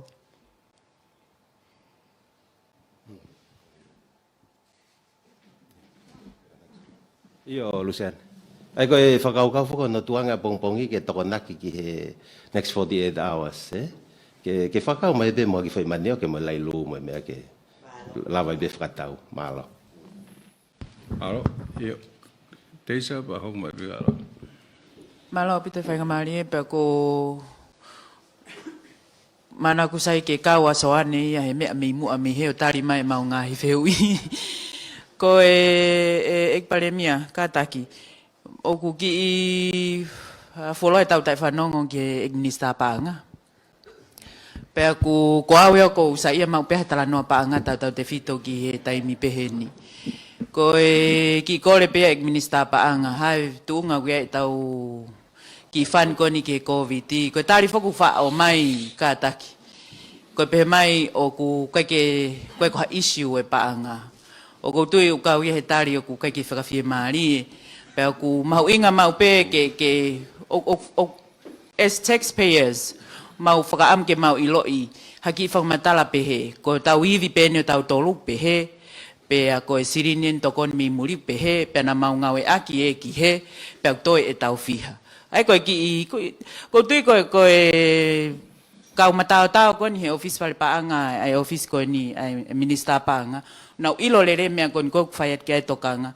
pe ko na mau na to ko to pe ke print ka na ka o mai ngai fa matala ko ya ai ko ki ko le pe ya fa malala mai mo heta fa ko ya ko hinga ki fan ko ni o ka wai ko disaster relief ko tala not pe ni he ki covid fund na os e ke atu ki mo heta ko si pe tala mai ai ka ki fu mahino e tali na o mai ka ko fa mo nge pe ku e mahino nge tali he tai mini ka taki Hu'akavameiliku be Tongatapu tapa ke PALEMIA ka mai EIKI pe mo ngahi talamalu tau fonua ula ki be ko tau pacheti ngawe lo tonga pure anga na sei pe ngai whakaata ke toka ngai kina ki hono tau i ke malo tau fonua ki he KOVITI. Hange pe ko ngahi ripoti ko atu ki mua ko e pachet lo tonga o ke hato noa sune ko e whakafufua whakataha i katoa e ngahi paanga whakaata ke ngawe ko ni na ofi he tahanima milion. Ai he lo tonga ko ni uti ke ose ngahi paanga ko ni. Pea koe ngahi ngawe ko ni ulere anga mahe ni peki ai. Ko uhi koe ngahi lockdown e ua koe ia ki moini mai. Ai au toe whai siwa e pure anga he taimini ke whai hono toe whakalahi. Ke lawa o mateu teu pe. Ia taim tatau koe tau tānoa pe whakeni ke ngahi koloa paanga. Ka ku mateu teu pe ngahi whanua na tokoni mai he ngahi whunga ke heke. Whuak mea ngahi koloa pe mo e tokoni ke heke. Ke lawa o whatake ko tau whatongia. Koe pehe koe ia ku keike ulua ke paanga. Koe mea mahuinga ni ke whakapoto pe. Koe whare whai ke ka ofisa ngā ue, hange nai mea ke e minister mo ui he whehu i koe ke ngai PPE. Koe mea mahuinga koe tari whatongia mo e whakahoko nau whatongia ke lawa whakahoko lelei. Ke ua e pehe koe uhi koe ke paanga pe lawa whakahoko aki. E whakaware ke pehe utau mai paanga katoa pe ke whakahoko aki ngahi whatongia. Ka oku whakaai ai ngahi ngāwe, ke nau whakahoko le reho nau whatongia, whakapapau i koe ngahi mea ngāwe, pea mo e ngahi whia mau kotoa pe ke lawa o maapo-opo mo le reho whatongia, oku lawa e pure anga whakakakato. Ka koe ke uhinga ia ke to'ohala whakaware o pehe tau mau i paanga kotoa pe ke whakahoko ko tau whatongia. Ko tui koe mea maho inga ke tau whakapaanga i pure anga, ke tau ngāwe whakataha ki heni, ai whia mau pe ke tau whapoto-poto. Ke tau whakapoto-poto, whakatatau ko tau iwi, pea mo e kauma EIKI o ofa mai ngahi whaua ngā ue, ke whakakato tau whatongia. Ko e tawhaki koe ke he ngahi ripoti, oku mau pe ngahi ripoti i he whaunga whakalao. O ke ngahi whaunga, pea mo e i he ngahi sino hange koe whalea lea, hange koe uktuhu i mai pe he lao e ngahi whaunga ripoti. Ka iaha ngahi whia mau make, whia pepe motuan, i he whaunga lerei ki tau whailongaki, hano whakahoko ati ka te kumoto. Pea mohono ngahi whakaiki. He kono mo ni, koe paanga ngawena pureanga, koe paanga e whanua, koe paanga ka kaitukau, pea o kukau i he tokanga make he pureanga, ke mau, pea ho ata ki tua, ai mea katoa pea. Malo. Malo, ai koe tau paanga tahanima miliona, pea koe si o ke whakalahi? Ai ko ngā koe pacheti ngā oi kona pure ngā o ke hatou noa sune o tau ni. Na e wahi ma ke hei koe panga tahanima miliona, koe si o whaki ke ngahi mea KOVITI. Ka kutui te tau whelonga ki pe koe ngahi wilo takai mai koe ni ai hange wa mai ke aho ni, tu ngau ki ai ngahi keise KOVITI. Ai ko mahino pe koe ngahi ngā oi e whai e te lahi ange. Pea kone lahi ange ngahi ngā oi e mano ngahi uhinga whakapaanga. Ka kumausio pe ki ai ke whai hono whakahoko.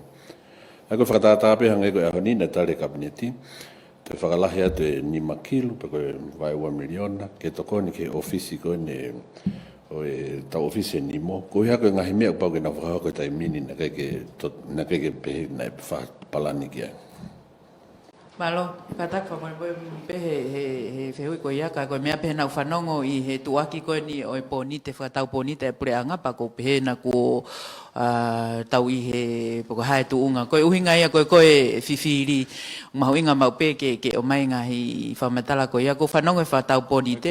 Ke whamahino pe koe whakatau pōnite, koe nia na stari pe he wharea lea, e to he hanga he pure anga o hoko atu.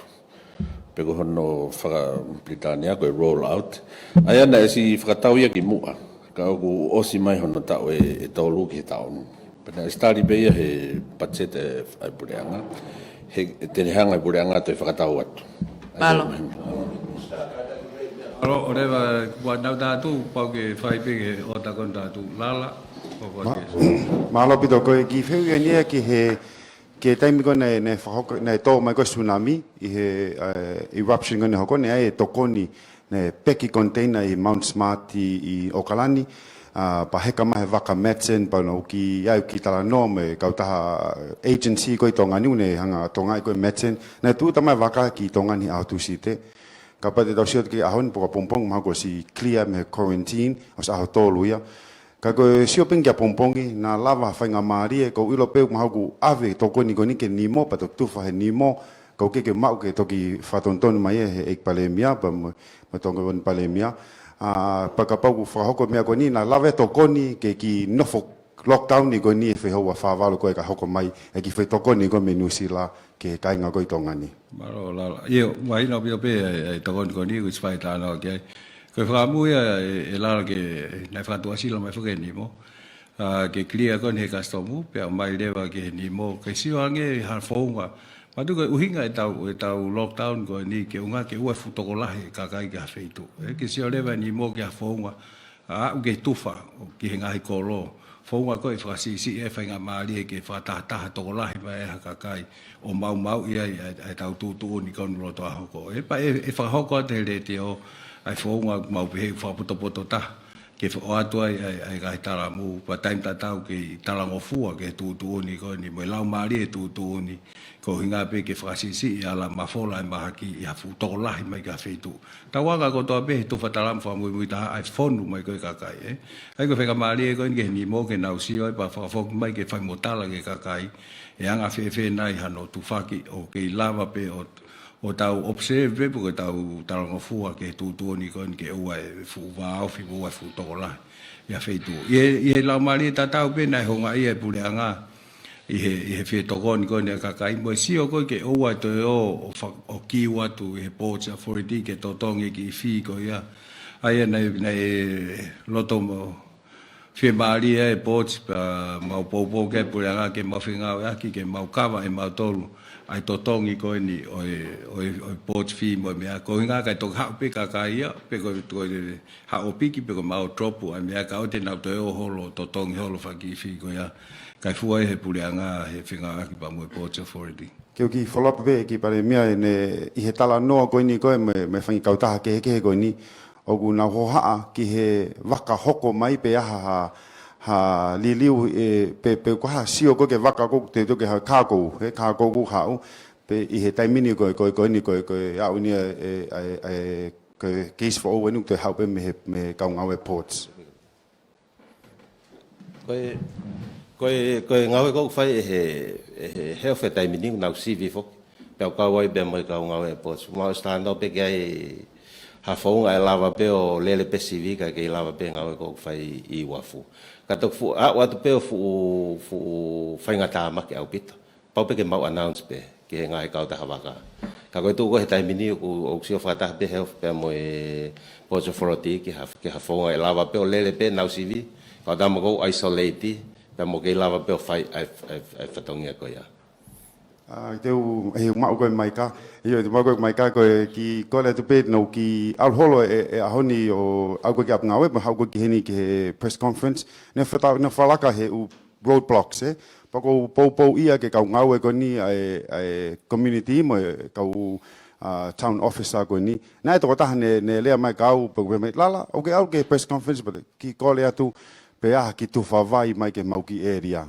Ko ki area ko ni ka area pena aku minister paanga pa ko ono po tafu.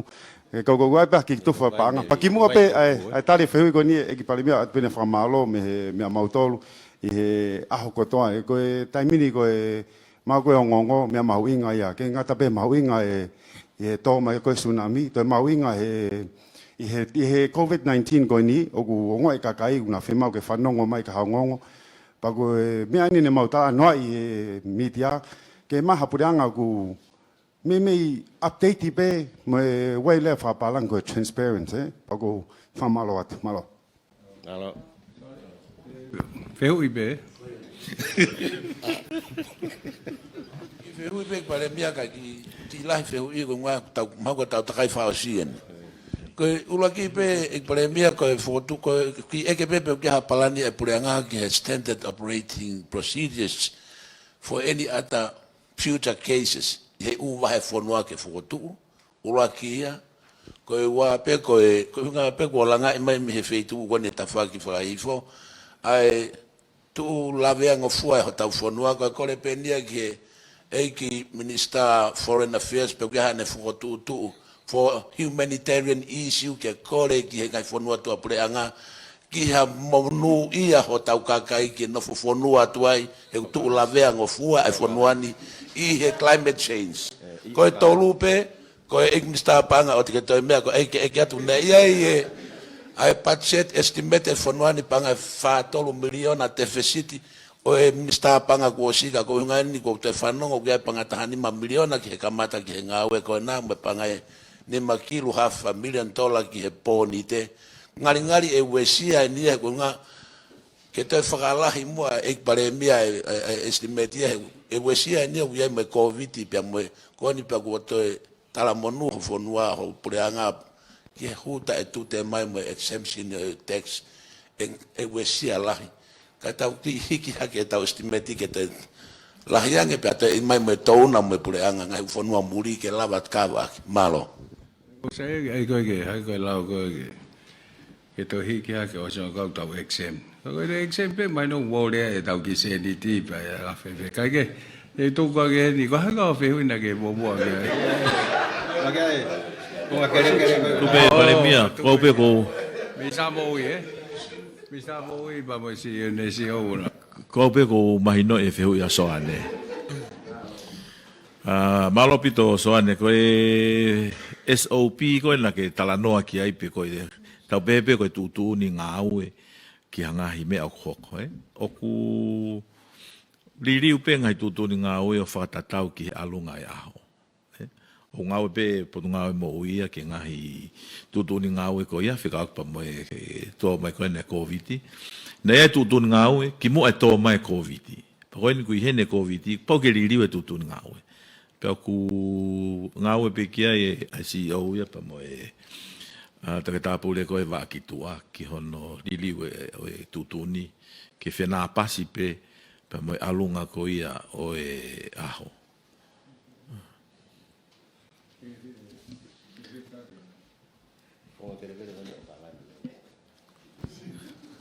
Yo ka ta le pe io so de we la pe fai ta no ke FEKAU'AKI ba mo possibility climate change refugee we aga ma hin pe fo ge mu ka ko ha ko lau ko priority ta ni mi ke ma hin no ku na mo le mo na sai ka ku we ai pe ko ya ta pe ke ta to e ga fai ga ma le pe ka pa to ga fai ga ma le mu to ka ku kau ye ngai fa kau ko ki ngata pe na to mori ka ko na to ko we si to ani na lava ka ko ki tai no pe ke ka ko ai ko alfa o si ne ke ki ha be he ke to yo mo press conference fe ka ko budget ya bo ka ho ko da de ko mi sapa ai ko o moni be ko fe ina ko tau budget lo tonga os ke to no sunena e tau mo a ke deficit pe ko la hiang e tau fa more he laine panga faua miliona.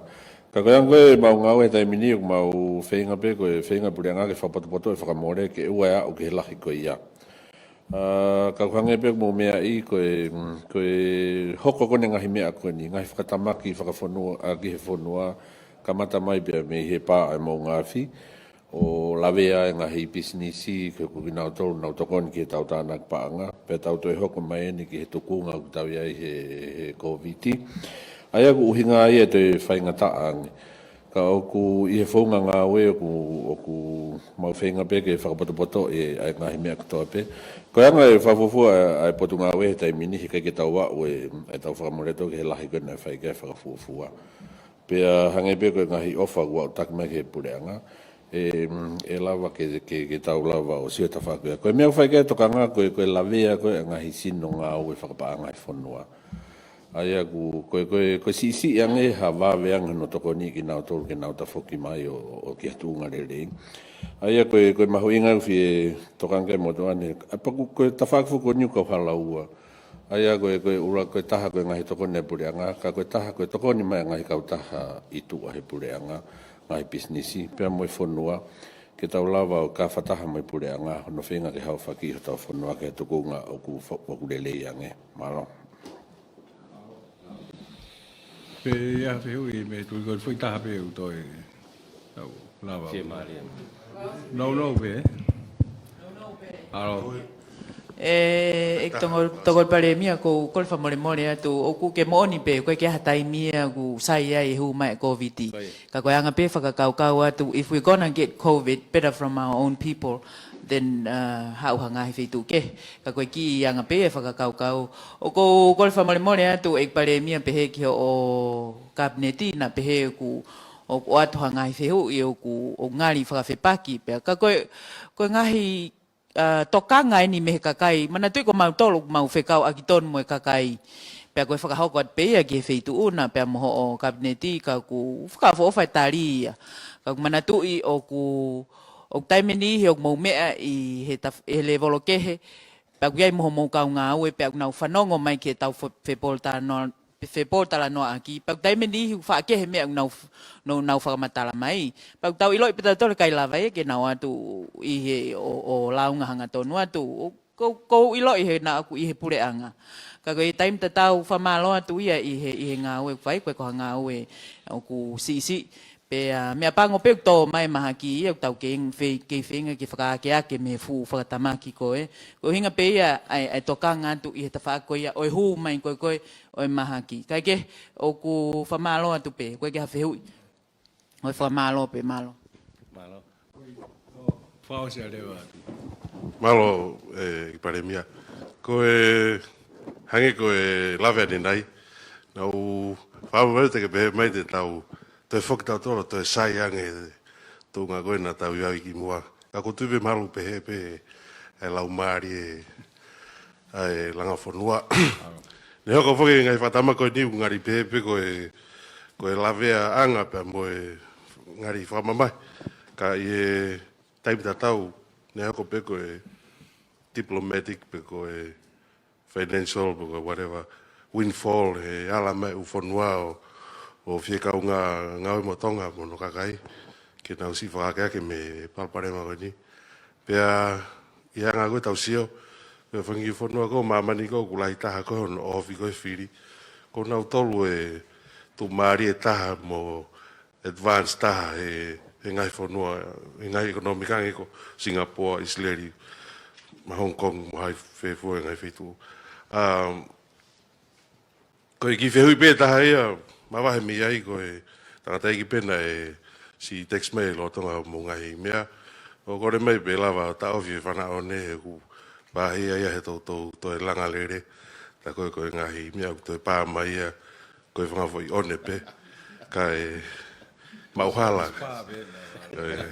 na lava mo to ni ko fa malo atu pe vitu na PALEMIA pa mo hoi ki ta ke ki no fai pa fa ke pe mo ka FAIONGOONGO e ta ko ka te pe ka malo alo te tu ka pe ka boss pa do ki ho mi sa mo e to PALEMIA ke pe ki update malo PALEMIA ki me be ko fa ton na te pe ku ma e hingo ko lisi ko i no mo ka ko lisi tu poto fa mo le ben ki ma hala e hingo ko lisi ko ki announcement be ke update pe ko algo ni elate o ku aloi me vaka e ua ai so dia ave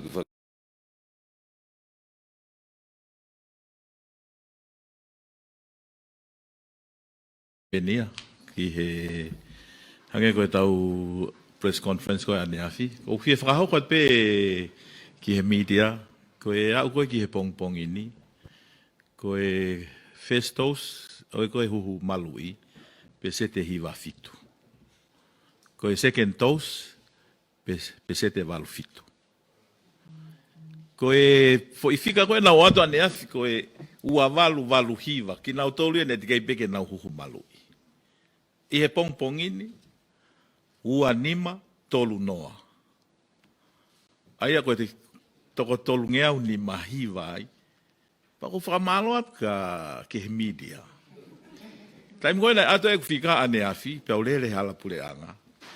Fetu utaki mai ai kakai, nau fiehu.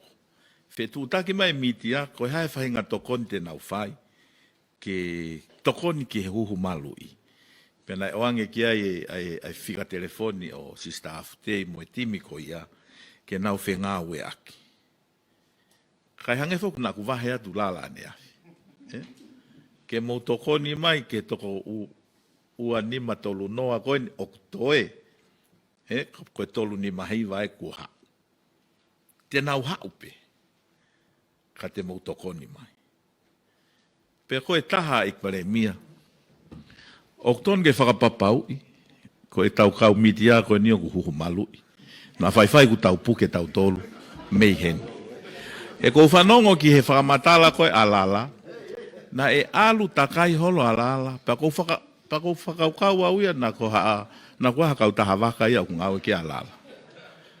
Ko soa ne pe taha ko soa tu koe ene pasi. Huhu malui. Na ko soa ne pe taha ku tolu ke whakaata ke hau ke tau press conference. He kulawa e soa ne ai whehu i moe tari. Ka kono whakatoa ko whamalo lahi atu ka mo tolu ho mo toko ni mai he taim. Ko taim whainga ta aen, taim ke tau whengau e aki, pau kau e media i he toko ni mai koe ni. Hange ko whahoha koe ane afi. Koe nonga pe koe media, nonga e kakai whanua. Ko bau pehepe mo tolia ke mo o mai e ua nima a tolu noa, ke nau mai o huhu, te nau hau nau tolu. He ku nau whanongo atu ka ki mo tolu. O ku hange pe ki mo tolu ia, o ku iaho mo whanki siasi. Koe reti o koe a kere a voice. O ku iai pe ne kau whanongo. Koe reti o koe walu pointaha. O ku iai pe ne kau whanongo. Pe au tui e kau whanongo ia kia mo tolu. Ko iai. Te mauhanga o whakapapau i. Ka pau e au ke hui ke kaha u kai ke toi holo eni. E kore ke si o mei te ki ke to o katoa ho mo ngahi laiseni ka pau kai te mo tokoni mai. Ka kon whakatoa ko whamalo lahi atu. He ngai tokoni ko tō peo mo whai. FEKAU'AKI pa moe pot ngai mo ui. Pa moe ngahi huhu malu i kone nuk tauhanga ki ai. Hange ko whakahoha e au ki he koe aho tōna ki. E ihe ni ai huhu whaisa. Koe tausi e tahamano.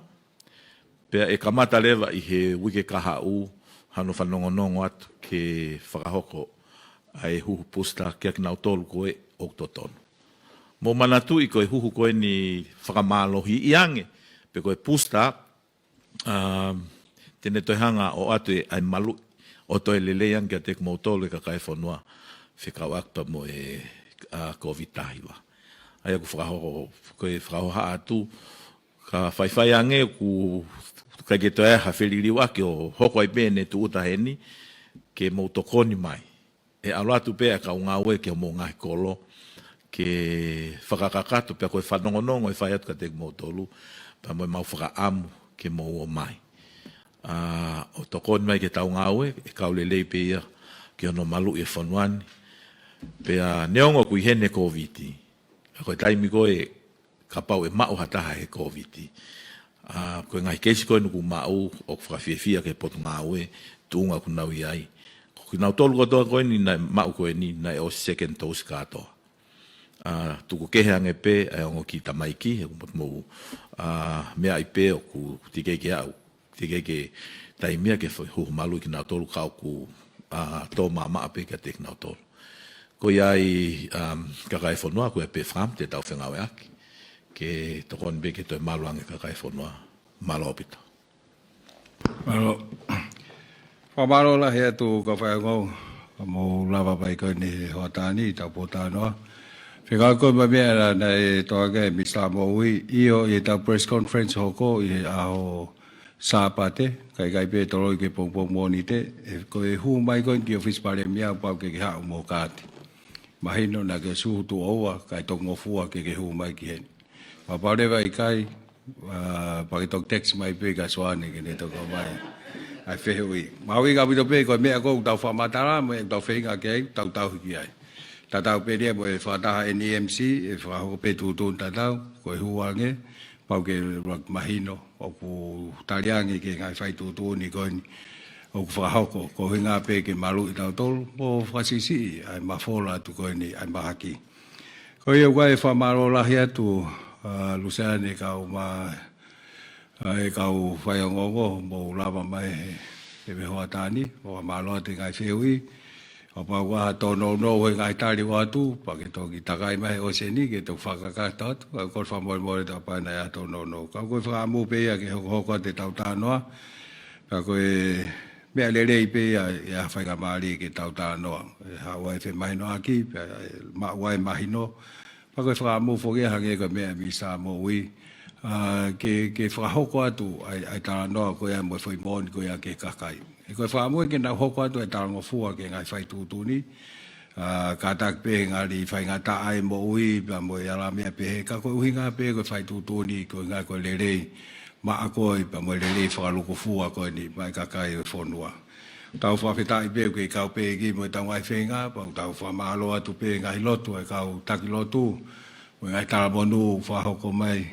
Pa koe mea pe au tau ongo i lotolahi ai mo tau whiawhia ai ki hoko mai ngai pou pe pa mau kore tai pe mo pou pe koe hai tau ngai pōta noa pe hai tau FEKAU'AKI ke tau whai whakataha e mo tau unu whakataha pe ki mua koe pe ki whamalo whatawangi pe te mo mau ha weekend lere po e mahal koe tau next press conference tukuat ke mo wha mo sopiki a pongpong apa pe kai ka fu me ala e hoko mai ngai tesi ko ne fai he ahoni ka pongpongi te tau toksio he osko no review he ho fa valu hoko pe to fa ngo fu ha feitu age ko lau fa ngo fu aniwa hoko to tesi ko ne mi sa moi ono to vakai ha pai mo baba o pai ngari lere ai pe pa tau toksio no fa ata ngai motu ko ya i he ke ka hoko mai ko ya pe ki fa malo he over pe ke mo ma weekend lere malo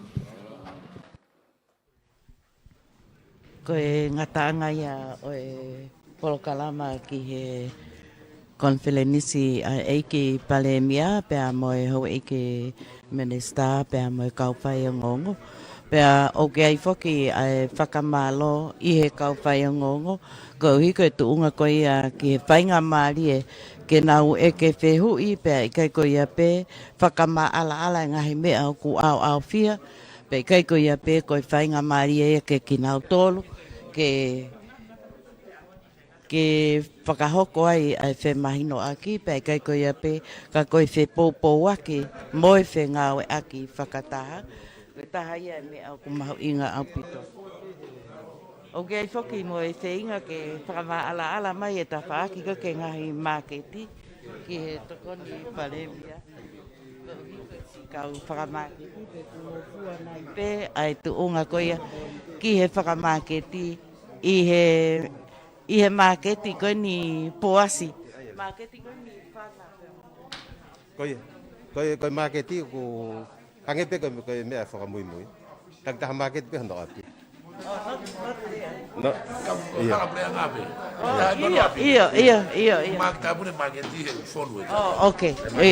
Ia. Ta koia. Koe ne ko whamahina atu e tokon PALEMIA. Pea o kia e whamalo foki. Kia te ki nau tolu e kau ngā ue kotoa pē, ko nau whepōpō waki. I hono whakahoko pē mō mea mai ki he ngahi whatongia koia o e pureanga. I hono whakama ala atu e he ki nau tolu, nau tāke kina ai pureanga. Kau tau whawhetai i he ofa kotoa pē, ko tau i nasi ai. Ko ngā pēni hono langa e whe mahino aki, langa e whe tūtaki, FEKAU'AKI mo e whetokoni aki, i he taimi whaingataha koe ni o tau whanonga atu ai. Tau ange ke mō mau ha weekend, whaosinga e wike, whakaofa.